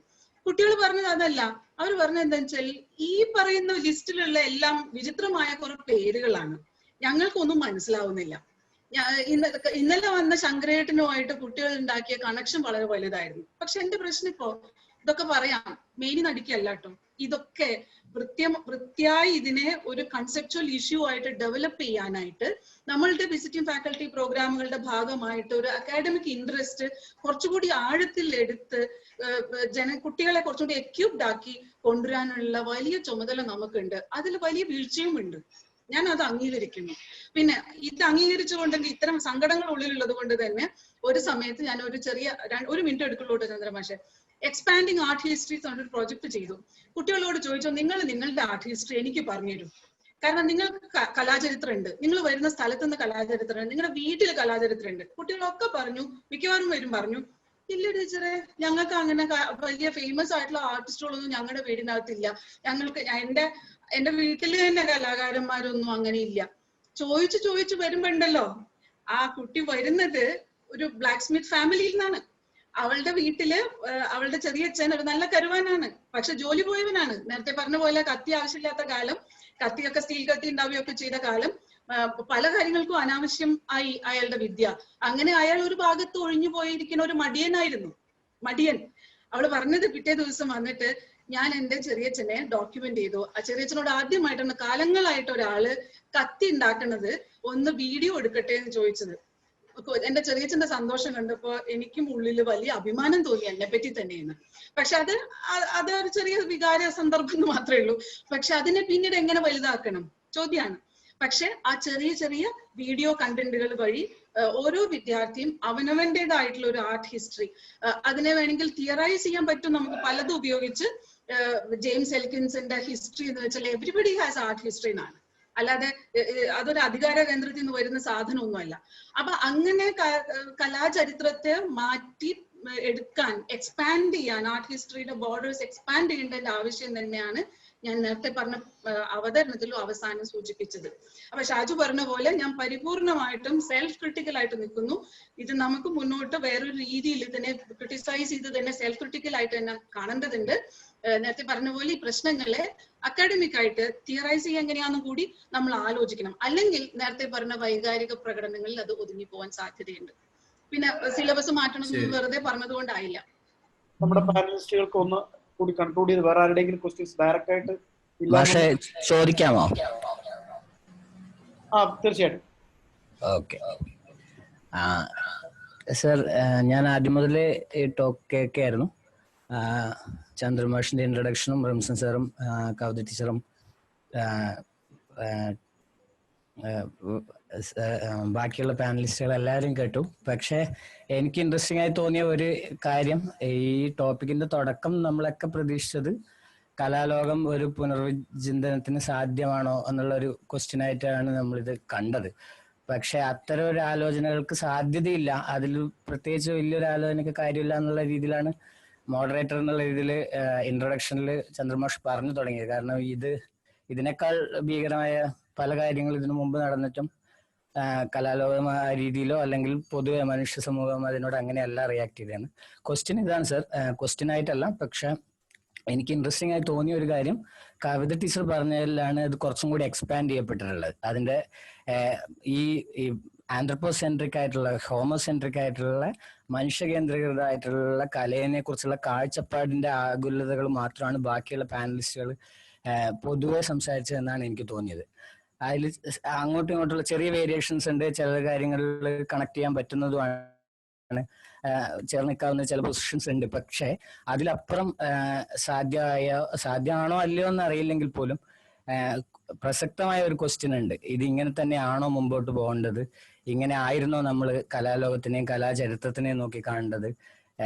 നമ്മുടെ പ്രാക്ടീസസ് എന്ന് പറയുന്നത് ഈ പറയുന്ന ജൈവ പ്രപഞ്ചത്തിലെ ബാക്കിയുള്ള ഒരു കോ എക്സിസ്റ്റൻസിന്റെ കൂടെ എങ്ങനെ സാധ്യമാവാം എന്നുള്ള, ഇപ്പം കലേന്റെ ഏറ്റവും അടിസ്ഥാനപരമായ ക്വസ്റ്റ്യൻ അതിന്റെ നിർമ്മിതികളുടെ അടിസ്ഥാനത്തിലായിരിക്കും ആ ക്വസ്റ്റ്യൻ ചെന്ന് വീഴുക. അപ്പൊ ഇതുവരെ വെച്ചുകൂട്ടിയ ഉണ്ടാക്കിയെടുത്ത കലാലോക സങ്കല്പങ്ങളിൽ വെച്ചിട്ട് അതിന് മറുപടി പറയാൻ പറ്റില്ല എന്നാണ് എനിക്ക് തോന്നുന്നത്. തീർത്തും വീണ്ടും വിചാരിക്കേണ്ടതും റീതിങ്ക് ചെയ്യേണ്ടതും ഡീകൺസ്ട്രക്ട് ചെയ്യേണ്ടതുമായിട്ടുള്ള ഒരു കാലഘട്ടം അനിവാര്യമായിട്ട് മുമ്പിൽ നിൽക്കുന്നുണ്ടെങ്കിൽ അതൊരു സാധ്യതയായിട്ട് ഏറ്റെടുക്കണം. പക്ഷെ അതൊരിക്കലും കലാകാരന്റെ മാത്രം ബാധ്യതയായിട്ടായിരിക്കില്ല സംഭവിക്കുക. എപ്പോഴും സമൂഹത്തിൽ സംഭവിച്ച പോലെ ബാക്കിയുള്ള ഇന്റർഡിസിപ്ലിനറി ആയിട്ടുള്ള സമൂഹത്തിന്റെ മൊത്തം ഫോഴ്സിൽ അത്തരം ഒരു ആക്ഷൻ, അങ്ങനെ ഒരു ആലോചന വരാൻ സാധ്യതയുള്ള ഒരു ചെറിയ ചെറിയ ഗ്രൂപ്പുകളാണെങ്കിലും പ്രതീക്ഷയുടെ പല ഗ്രൂപ്പുകൾ ഉണ്ടായി വരുന്നുണ്ട്. അത് മെഡിക്കൽ സയൻസിലുള്ളവരുണ്ട്, ആർക്കിടെക്ചറിലുള്ളവരുണ്ട്, എഞ്ചിനീയേഴ്സ് ഉണ്ട്. അതിൻ്റെ കൂടെ കലാകാരന്മാർക്ക് ഈ ആന്ത്രപ്പോസെൻട്രിക് അല്ലാതെ ഒരു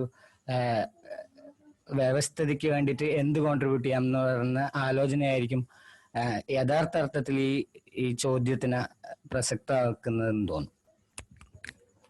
ഓക്കെ, താങ്ക് യു. അടുത്ത ചോദ്യം വേറെ ഒന്നുമില്ലല്ലോ അല്ലേ? ഷാജു നെല്ലായി ചോദിക്കാൻ ആവശ്യപ്പെട്ടു.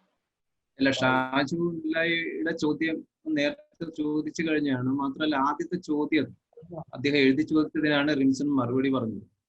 അപ്പൊ അതുകൊണ്ട് എനിക്ക് തോന്നുന്നു മറ്റു ചോദ്യങ്ങൾ ഉണ്ടെങ്കിൽ അവർക്കൊരു അവസരം നൽകേണ്ടതുണ്ട്. കാരണം സമയം ഓൾറെഡി 9. ഒരു കാര്യം, അപ്പം നമ്മുടെ ഹോച്ചിമീൻ ഉന്നയിച്ച ഒരു സംഭവം ഉണ്ടായിരുന്നു.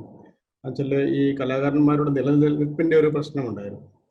അപ്പൊ നമ്മൾ അതിനു മുമ്പ് തന്നെ ഈ വെർച്വൽ റിയാലിറ്റിയിൽ മാത്രം ഒതുങ്ങി നിൽക്കുന്നതായിരുന്നു നമ്മുടെ ചർച്ച. പക്ഷേങ്കിൽ വെർച്വൽ റിയാലിറ്റിന് അപ്പുറത്തേക്ക് VR-നപ്പുറത്തേക്ക് AR വരെ വികസിച്ച് വരുന്ന ഒരു ടെക്നിക്കൽ ലോകത്താണ് നമ്മളിപ്പോൾ ജീവിക്കുന്നത്. അപ്പൊ അത് നമുക്ക് എങ്ങനെ ഒരു ടൂൾ മാത്രമാക്കിയിട്ട് ഒരു പഠന സാധ്യതയിലേക്ക് കൊണ്ടുവരാൻ പറ്റും? അത് വിട്ടേക്കും, ആ ഒരു പഠന സാധ്യതയുടെ കാര്യങ്ങൾ വിട്ടേക്കും. ഹോച്ചിമീൻ ഉന്നയിച്ച കുറച്ച് കാര്യങ്ങളുണ്ടായിരുന്നു, ഈ നിലനിൽപ്പിന്റെ ഒരു പ്രശ്നം. അതിനെപ്പറ്റി നമുക്ക് എന്തെങ്കിലും ഒരു കൺക്ലൂഷനിൽ എത്താൻ പറ്റുമോ? അതാണ് എൻ്റെ ഒരു ചോദ്യം. ആർക്കെങ്കിലും ഇതിനൊരു മറുപടി പറയാൻ പറ്റുമോ? അല്ല, ഏത് രീതിയിലുള്ള നിലനിൽപ്പാണ് എന്ന് വിശദീകരിക്കാവോ? വിശദീകരിക്കല്ല, കലാകാരന്മാരുടെ നിലനിൽപ്പിന്റെ പ്രശ്നം. കലാകാരന്റെ നിലനിൽപ്പാണോ അല്ല ഒരു മനുഷ്യൻ എന്നുള്ള നിലനിൽപ്പാണ്?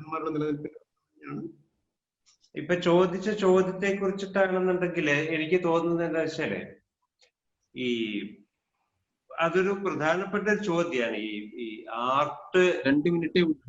അതെ, പെട്ടെന്ന് പറയാം. ആർട്ടിനെ കുറിച്ചിട്ട് പറയുമ്പോ അത് കൂടുതലും ആർട്ടിന്റെ വ്യവഹാരങ്ങളെ കുറിച്ചിട്ട് അല്ലെങ്കിൽ അതിന്റെ വിപണിയെ കുറിച്ചിട്ടുള്ള ആശങ്കകളാണ് കൂടുതലും ആളുകൾ ചർച്ച ചെയ്യുക. കൂടുതൽ കലയെ എന്ത് രീതിയിൽ സ്വാധീനിക്കും എന്നുള്ളതിനേക്കാൾ കൂടുതൽ വിപണിയെ ഏത് രീതിയിൽ സ്വാധീനിക്കും, അല്ലെങ്കിൽ നമ്മളുടെ നിലനിൽപ്പിനെ, സർവൈവലിനെ ഏത് രീതിയിൽ സ്വാധീനിക്കും എന്നുള്ളതാണ് കൂടുതലും ഹൃദയത്തിൽ കൊള്ളുന്ന ആശങ്കയായിട്ട് പലപ്പോഴും വരിക. എനിക്ക് തോന്നുന്ന ഒരു കാര്യം പെട്ടെന്ന് ഞാൻ പറഞ്ഞു തീർക്കാം. ഈ അടുത്ത സമയത്ത് ഈ ബാലേന്ദ്ര ചുള്ളിക്കാട് എന്തുകൊണ്ട് സിനിമയിൽ അഭിനയിക്കുന്നു, എന്തുകൊണ്ട് നിങ്ങൾക്ക് കവിത എഴുതിക്കൂടാ എന്ന് ഒരാൾ ചോദിച്ചപ്പോൾ അദ്ദേഹം വളരെ രൂക്ഷമായിട്ട് മറുപടി പറഞ്ഞു. എനിക്ക് മനസ്സില്ല, അതിപ്പോഴും സോഷ്യൽ മീഡിയയിലൊക്കെ ഒരു ചർച്ചയായിട്ട് നിൽക്കുന്നതായിട്ടാണ് എനിക്ക് തോന്നിയിട്ടുള്ളത്.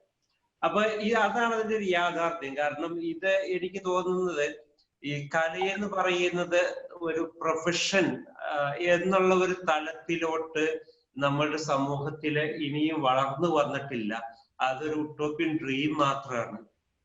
നമ്മളിപ്പോഴും ചിത്രം വരയ്ക്കുന്നത് അത് ഒരു സ്വയം പ്രൂവ് ചെയ്യുന്നതിന്റെ അല്ലെങ്കിൽ സ്വയം നിലനിൽപ്പിന്റെ അല്ലെങ്കിൽ കാരണം ഈ മൃഗങ്ങൾ ഇവിടെ ഇടയ്ക്ക് സംസാരിച്ച ആരൊക്കെ പറഞ്ഞതുപോലെ മൃഗങ്ങൾക്കില്ലാത്ത സവിശേഷമായിട്ടുള്ള ഒരു ക്വാളിറ്റിയാണ് മനുഷ്യനുള്ളത്. അത് എവിടെയാണെങ്കിലും അവനത് ചെയ്തുകൊണ്ടിരിക്കും. ഇപ്പൊ നമ്മളുടെ അട്ടാമുറയിലും മറ്റേ ഗ്ലാസ് ബോക്സിലും ഒക്കെ ആളുകള് ഇത് ചെയ്തത് മാർക്കറ്റിന് പ്രമാണിച്ചിട്ടൊന്നും അല്ലല്ലോ. അല്ലെങ്കിൽ അതിനുശേഷം വന്നിട്ടുള്ള എത്രയോ സംസ്കാരങ്ങളിൽ കലയുണ്ടായിട്ടുണ്ട്. അപ്പൊ ഈ കലയൊന്നും ഒരിക്കലും ഒരു മാർക്കറ്റിനെയോ വിപണിയോ ഒന്നും ആശ്രയിച്ചിട്ടില്ല. മനുഷ്യനുള്ളിടത്തോളം കാലം കലയുണ്ടാകും. അപ്പൊ അതവന്റെ ഒരു ആത്മപ്രകാശനത്തിന്റെ ഒരു ഭാഗമാണ്. അപ്പോ ഇപ്പോ ബാലേന്ദ്ര ചുള്ളിക്കാട് ചെയ്തതുപോലെ സിനിമയിൽ അഭിനയിക്കുക അല്ലെങ്കിൽ വേറെ ആരെങ്കിലും ട്രഷറിയിൽ ജോലിക്കാരനായിരുന്നു. അപ്പൊ അങ്ങനെ നമ്മളുടെ വ്യവസ്ഥാപിത വളരെ റിയാലിറ്റിയിലുള്ളൊരു കാര്യം, നമ്മളുടെ that is what I have also done. വ്യവസ്ഥാപിതമായിട്ടുള്ള മറ്റു ജോലികൾ ചെയ്യുകയും if you are really called to be an artist, അത് ഏത് ഒപ്രസ്ഡായിട്ടുള്ള സാഹചര്യത്തിലും ദാറ്റ് വിൽ കം ഔട്ട്. അപ്പൊ ഇതിനെ ഒരു പ്രൊഫഷനായിട്ട് കാണുമ്പോഴാണ് അതൊരു പ്രശ്നം. Art is not a profession but a way of life in today's reality എന്നുള്ളത് മാത്രമേ എനിക്ക് പറയാനുള്ളൂ. ഓക്കെ. ഇനി കോച്ച്മീൻ എന്തെങ്കിലും ഒരു പ്രതികരണം പറയാനുണ്ടെങ്കിൽ ഒരു 2 മിനിറ്റ് കൊണ്ട് പറഞ്ഞു തീർക്കുക. അതല്ല, ഇതെന്ന് വെച്ചാൽ മൊത്തം നാട്യങ്ങളുടെ വലിയൊരു ഏരിയ ആണ്. ഒരു മനുഷ്യ ചരിത്രത്തോളം നിലനിൽക്കുന്ന നാട്യങ്ങളാണ്. അതിനകത്ത് ഞാൻ നിനക്ക് വേണ്ടി സംസാരിക്കാം, നീ അതുകൊണ്ട് എനിക്ക് വേണ്ടി സംസാരിക്കും. ഞാൻ അവർക്ക് വേണ്ടി സംസാരിക്കുന്നുണ്ട്, അവർ എനിക്ക് വേണ്ടി സംസാരിക്കും. ഇത്തരത്തിലുള്ള കുറെ നാട്യങ്ങളുടെ വലിയൊരു സങ്കര ഏരിയ ആണ് ഈ തരത്തിലുള്ള മനുഷ്യസഹജമായ കുറെ ഇഷ്യൂസിൽ നമ്മൾ പരിചയപ്പെടുമ്പോൾ മനസ്സിലാകുന്നത്. ഇപ്പൊ കലയുടെ പ്രശ്നം, കലാകാരന്റെ പ്രശ്നം അതാണ്. ഞങ്ങൾക്ക് വേണ്ടി ആര് സംസാരിക്കാനുണ്ട് എന്നൊരു ചോദ്യമാണ് കലാകാരന്മാർ മുന്നോട്ട് വെക്കുന്നത്. അല്ലാതെ ഞങ്ങൾക്ക് വേണ്ടി ഞങ്ങൾ സംസാരിക്കും അല്ലെങ്കിൽ എനിക്ക് വേണ്ടി ഞാൻ സംസാരിക്കും എന്നൊരു ഇഷ്യൂസ് അവർ അഡ്രസ് ചെയ്യുന്നില്ല. ഇവിടെയാണ് ഈ സിലബസിന്റെ പ്രശ്നങ്ങൾ ഉൾപ്പെടെയുള്ള എല്ലാ പ്രശ്നങ്ങളെയും നമ്മൾ കാണുമ്പോൾ യഥാർത്ഥത്തിൽ അതിന്റെ ഡീപ്പായിട്ടുള്ള വിഷയങ്ങളിലേക്ക് നമ്മൾ പോകുന്നില്ല. നമ്മൾ അതിന്റെ പുറമേയുള്ള ചില അലങ്കാര പണികളിൽ നമ്മൾ ശ്രദ്ധാലുക്കളാണ്. അതിനെ എത്ര മനോഹരമാക്കി കൊണ്ടുപോകാം എന്നതിനെ കുറിച്ചാണ് നമ്മൾ ചിന്തിക്കുന്നത്. അതല്ലാതെ അതിന്റെ ഡീപ്പായിട്ടുള്ള അർത്ഥവത്തായിട്ടുള്ള ഇഷ്യൂസ് നമ്മൾ അഡ്രസ് ചെയ്യാൻ ഇതേവരെ തയ്യാറാകുന്നുമില്ല. നിങ്ങൾ നമുക്ക് എല്ലാ വിഷയത്തിനെയും നമുക്കൊരു ഭാഷയുടെ പേരിൽ നമുക്ക് ഒരു സൈഡിൽ നിർത്താൻ കഴിയും. മറ്റൊരു വശം വെച്ച് നോക്കുമ്പോഴത്തേക്ക് അതിനെ സൈഡിലേക്ക് ചെയ്യാൻ കഴിയും. ഇപ്പൊ വിഷ്വൽ ആർട്ടിന്റെ മേഖലയിലാണെങ്കിലും മറ്റേ തിയറിറ്റിക്കൽ ഏരിയയിലാണെങ്കിലും ഒക്കെ തന്നെ. അപ്പൊ യഥാർത്ഥത്തില് ഈ ആളുകളെ ചേർത്ത് നിർത്തുക എന്ന് ആരാണ് ചേർത്ത് നിർത്തുന്നത്? ഇവരെല്ലാം ചേർത്ത് നിർത്താം. ആരാണ് ചേർത്ത് നിർത്തുക? അപ്പൊ ഇത് വലിയൊരു അധികാരത്തിന്റെ ഒരു ഏരിയയും കൂടിയാണ്. അധികാരം മറ്റൊരു അധികാരത്തെ ഇല്ലായ്മ ചെയ്യുക. ഒരു അധികാരത്തിന്റെ മുകളിൽ സ്ഥാപിതമാകുന്ന മറ്റൊരു അധികാരമാണ്. അപ്പൊ ഇത് അധികാര തർക്കത്തിന്റെയും കൂടെ പ്രശ്നങ്ങളായിട്ട് മാറുന്നുണ്ട്. അപ്പം ഈ ആർട്ടിന്റെ മുകളിൽ മറ്റൊരു അധികാരത്തെ സ്ഥാപിക്കാം, അതിന്റെ മുകളിൽ മറ്റൊരു അധികാരത്തെ സ്ഥാപിക്കാം. ഇത്തരത്തിലുള്ള തർക്കങ്ങൾക്കപ്പുറം പ്രായോഗികമായ രീതിയിൽ നമുക്ക് എങ്ങനെ മുന്നോട്ട് പോകാൻ കഴിയുന്നതിനെ കുറിച്ച് ഒരു ചർച്ചയ്ക്കുന്ന സ്പേസ് നമുക്കിടയിൽ നിലനിൽക്കുന്നില്ല എന്നുള്ള വസ്തുത. ഇതിപ്പം യഥാർത്ഥത്തിൽ കുറെ കാലങ്ങളായിട്ട് കേരള സമൂഹത്തിൽ ഒരുപാട് ഗ്രൂപ്പുകൾ നമ്മുടെ ആർട്ടിസ്റ്റ് സൊസൈറ്റിക്കിടയിൽ രൂപപ്പെട്ടു വന്നിട്ടുണ്ട്. ഈ കുറച്ച് അടുത്ത കാലത്തായിരുന്നു, പ്രത്യേകിച്ച് ബിനാലുകൾക്ക് ശേഷമാണ് നമ്മൾ ആലോചിക്കണം. ആ ബിനാലയ്ക്ക് ശേഷം എന്തുകൊണ്ടാണ് ഈ ചെറിയ ചെറിയ ഗ്രൂപ്പുകളുടെ വലിയൊരു സാന്നിധ്യം കേരളത്തിൽ ആകുവാൻ രൂപപ്പെട്ടത്? അതിനു മുമ്പും ഗ്രൂപ്പുകൾ ഉണ്ടായിരുന്നു യാഥാർത്ഥ്യം. പക്ഷെ നേരത്തെ ഉണ്ടായിരുന്ന ഗ്രൂപ്പുകൾ പുനർജീവനം കൂടി നടത്തുന്നുണ്ട് ഇപ്പൊ അടുത്ത കാലത്ത്. ഇത് എന്തുകൊണ്ടാണ് സംഭവിക്കുന്നത്? അപ്പൊ ഒരു സംഘകലാ ബോധത്തെ സംബന്ധിച്ചുള്ള ഒരു ധാരണ ആർട്ടിസ്റ്റുകൾക്കിടയിൽ, വർക്കിംഗ് ആർട്ടിസ്റ്റുകൾക്കിടയിൽ, അല്ലാത്ത ആളുകൾക്കിടയിൽ നമുക്ക് ഒരുമിച്ച് നിൽക്കണം എന്ന് എന്തുകൊണ്ടാണ് തോന്നുന്നത്?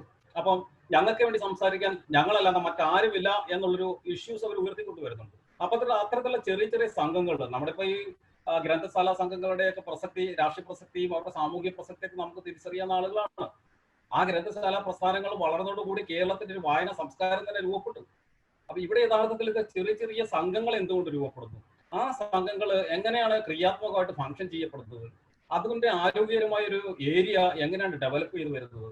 അവിടെയാണ് വിഷ്വൽ ആർട്ടിന്റെ പ്രസക്തി ഏത് രീതിയിലാണ് ഉയർന്നു വരേണ്ടത്? അവർ അഡ്രസ്സിന് എന്തിനൊക്കെയാണ്? അപ്പൊ നമുക്ക് എന്തുവേണം അവരുമായിട്ട് സംവദിക്കാനുള്ള സ്പേസ് എന്താണ്? അപ്പൊ അത്തരം ഗ്രൂപ്പുകളിലൊക്കെ തന്നെ അധമകല ചെയ്യുന്ന ആളുകളാണ് എന്നുള്ള ഒരു ധാരണ വേറെ തരത്തിൽ ചർച്ച ചെയ്യപ്പെടുന്നുണ്ട്. അവർ അധമ കല ചെയ്യുന്നവരാണ്, അല്ലെങ്കിൽ തെറ്റായ കല ചെയ്യുന്നവരാണ്. ശരി കല ചെയ്യുന്ന വേറൊരു വിഭാഗമുണ്ട്. അവിടെയാണ് ഞാൻ പറയുന്നത്, ഈ പറയുന്ന ഒരു സോഷ്യലിസ്റ്റ് ഹ്യൂമനിസം എന്ന് പറയുന്ന സാധനം വർക്കൗട്ട് ആവേണ്ടത്. നമ്മളൊക്കെ ഒരുമിച്ച് നിൽക്കുകയും ഒരുമിച്ച് സഞ്ചരിക്കുകയും ചെയ്യുക, ഒരുമിച്ച് പ്രവർത്തിക്കുക, എല്ലാം ഒരുമിച്ച് വീതം വെക്കുന്നതിനെ കുറിച്ച് ചിന്തിക്കുക. ഇത് ആർട്ടിനെ സംബന്ധിച്ച് അത് ഒരുമിച്ച് ഇരുന്നു കൊണ്ട് വട്ടം കൂടി ഇരുന്നുകൊണ്ട് ചർച്ച ചെയ്തതിനെ കുറിച്ചാണ് നമ്മൾ അതാണ് ഞാൻ പറയുന്നത് ഹ്യൂമനിസ്റ്റ് ഈ പറയുന്ന ഏരിയ, ഈ പറയുന്ന പ്രോഗ്രസീവ് ആയിട്ടുള്ള ചിന്ത എന്ന് പറയുന്നത്. അവിടെയാണ് ഈ ചെറിയ ഗ്രൂപ്പുകളുടെ പ്രസക്തി ഈ അടുത്ത കാലത്ത് രൂപപ്പെട്ടു. ആ രൂപപ്പെട്ട സാഹചര്യത്തിലാണ് ഇപ്പൊ നമ്മൾ വലിയൊരു പ്രതിസന്ധിയിലേക്ക് മാറി. കൊറോണ വന്നതോടുകൂടി മൊത്തം അകലം പാലിക്കുക. അപ്പോഴത്തേക്ക് ഈ ഫിസിക്കലായിട്ടുള്ള സാന്നിധ്യങ്ങൾ വളരെ കുറയുന്നു. നമ്മൾ സോഷ്യൽ മീഡിയയിലേക്ക് നമ്മൾ പെട്ടെന്ന് അടുത്തേക്ക് പോകുന്നു. ഇത് യഥാർത്ഥത്തിൽ ഈ ചെറിയ ഗ്രൂപ്പുകളെ സംബന്ധിച്ച് വലിയൊരു പ്രശ്നത്തിലേക്ക് അവരെ തള്ളിയിടുകയും ചെയ്തു. ആ ചെറിയ ഗ്രൂപ്പുകളുടെ ധ്രുവീകരണത്തിന് അത് കാരണമായി തീരാൻ സാധ്യതയുണ്ടത്. ഇനി എവിടെയാണ് ഇതിന്റെ സാധ്യത മുന്നോട്ട് നിലനിൽക്കുന്നത്? ഈ സോഷ്യൽ മീഡിയ വഴി ഒരു കലയ്ക്ക് എത്രമാത്രം സാധ്യതയുണ്ട്? കലാ ചർച്ചകൾക്ക് ഉപരി പ്രാക്ടിക്കലായിട്ട് കലയ്ക്ക് എന്ത് സാധ്യതയാണ് ഈ സോഷ്യൽ മീഡിയ വഴി ഇനി പ്രദാനം ചെയ്യാൻ കഴിയുന്നത്? അതിന് ബദൽ എവിടെയാണ് രൂപപ്പെടേണ്ടത്? അങ്ങനെയാണ് ബദൽ രൂപപ്പെട്ട് കഴിഞ്ഞാൽ അത് ഇംപ്ലിമെന്റ് ചെയ്യാൻ എങ്ങനെയാണ് സാധിക്കും? ശരി കൊച്ചുമി, ഓക്കെ. നമ്മൾക്ക് ഒരു ചർച്ച കൊണ്ട് പറഞ്ഞാൽ തീരാവുന്ന വിഷയമല്ല ഏത് സെമിനാറിലും ഏത് വിഷയവും. അത് പലപ്പോഴും വിഷയത്തെ സംബന്ധിച്ചിട്ടുള്ള ചില സൂചനകൾ നൽകുവാൻ വേണ്ടിയിട്ട് ഒരു അവസരം മാത്രമായിട്ട് നമുക്ക് കണക്കാക്കാൻ വേണ്ടിയിട്ട് പറ്റും. അപ്പൊ ഇവിടെയും അങ്ങനെ മാത്രമേ കാണേണ്ടതുള്ളൂ. ഇപ്പം പാനലിസ്റ്റുകൾ ഓരോരുപേരും അവതരിപ്പിച്ച പ്രസക്തമായിട്ടുള്ള പല കാര്യങ്ങളും ഉണ്ടായിരുന്നു. ഒന്നാമതായിട്ട് ഇപ്പൊ റിംസൺ സൂചിപ്പിച്ചത് ഈ സാങ്കേതികമായിട്ട് പ്രദർശനം ഡിജിറ്റൽ ലൈസിലാകുമ്പോഴേ, ഓൺലൈൻ എക്സിബിഷൻ ആകുമ്പോൾ സംഭവിക്കുന്നത് യഥാർത്ഥത്തില് ശില്പത്തിന്റെയും ചിത്രത്തിന്റെയും very essential property in comparisons with other literary, filmic or music, dance പോലെയുള്ള മാധ്യമങ്ങൾ ആയിട്ട് താരതമ്യം ചെയ്യുമ്പോൾ അതിന്റെ സവിശേഷത എന്ന് പറയുന്നത് അതിന്റെ ഒരു പ്ലാസ്റ്റിസിറ്റിയാണ്.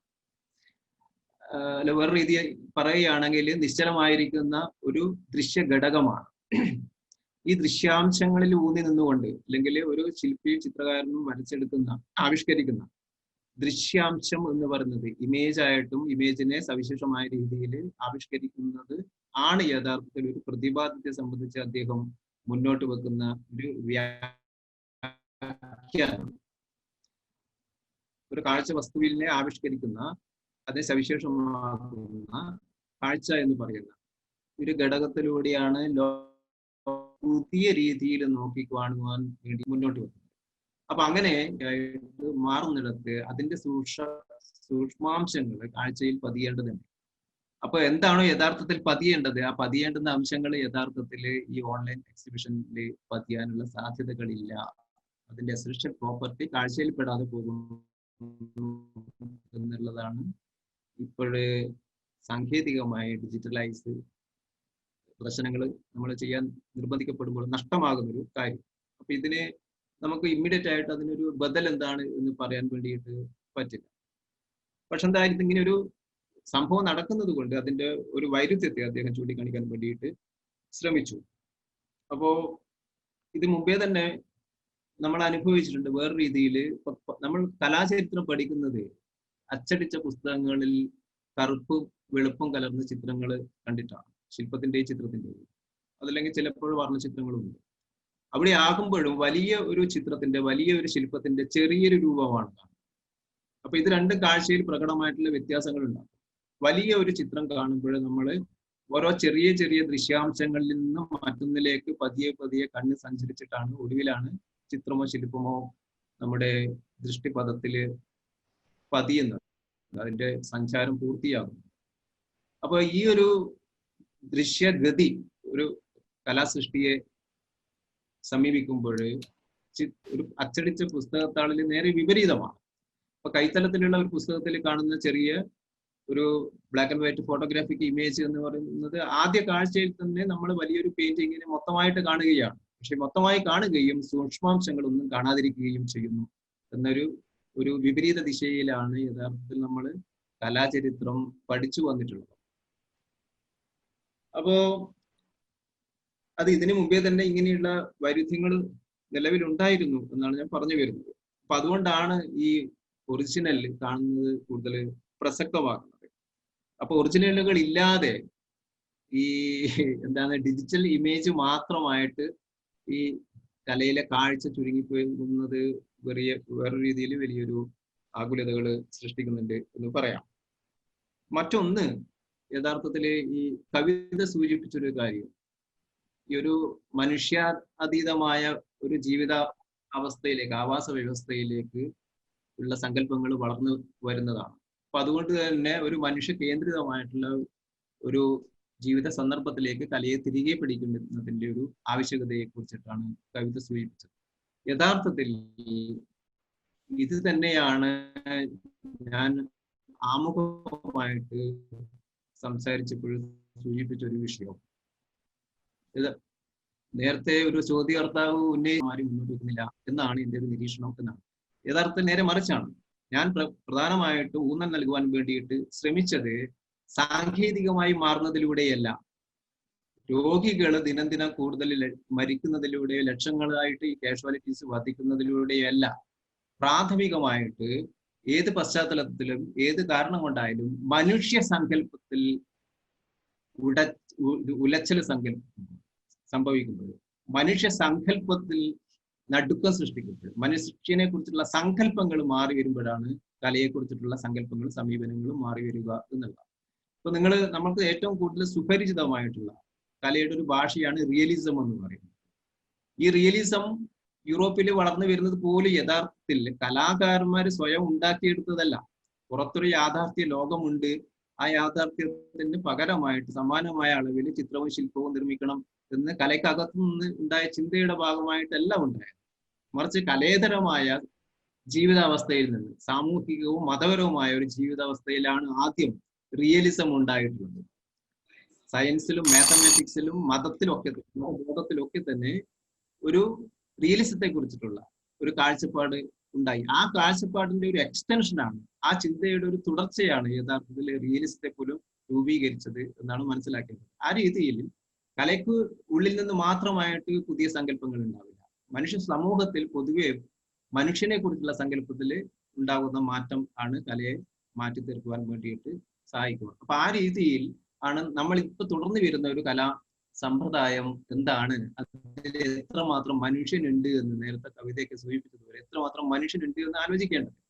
അപ്പോ അങ്ങനെ ആലോചിക്കുമ്പോൾ സ്വാഭാവികമായിട്ടും ഇപ്പോഴും ചെയ്തു വരുന്ന ഒരു കലാസമ്പ്രദായം, കലാസമീപനവും, ആ സമീപനത്തിലെ എവിടെയാണ് മനുഷ്യനെ കുടിയിരുത്തിയിരിക്കുന്നത്, അവന്റെ ജീവിതത്തെ എവിടെയാണ് കുടിയിരുത്തിയിരിക്കുന്നത് എന്ന രീതിയിലുള്ള അന്വേഷണങ്ങളിലേക്ക്, തുടരന്വേഷണങ്ങളിലേക്ക് പോകേണ്ടതുണ്ട്.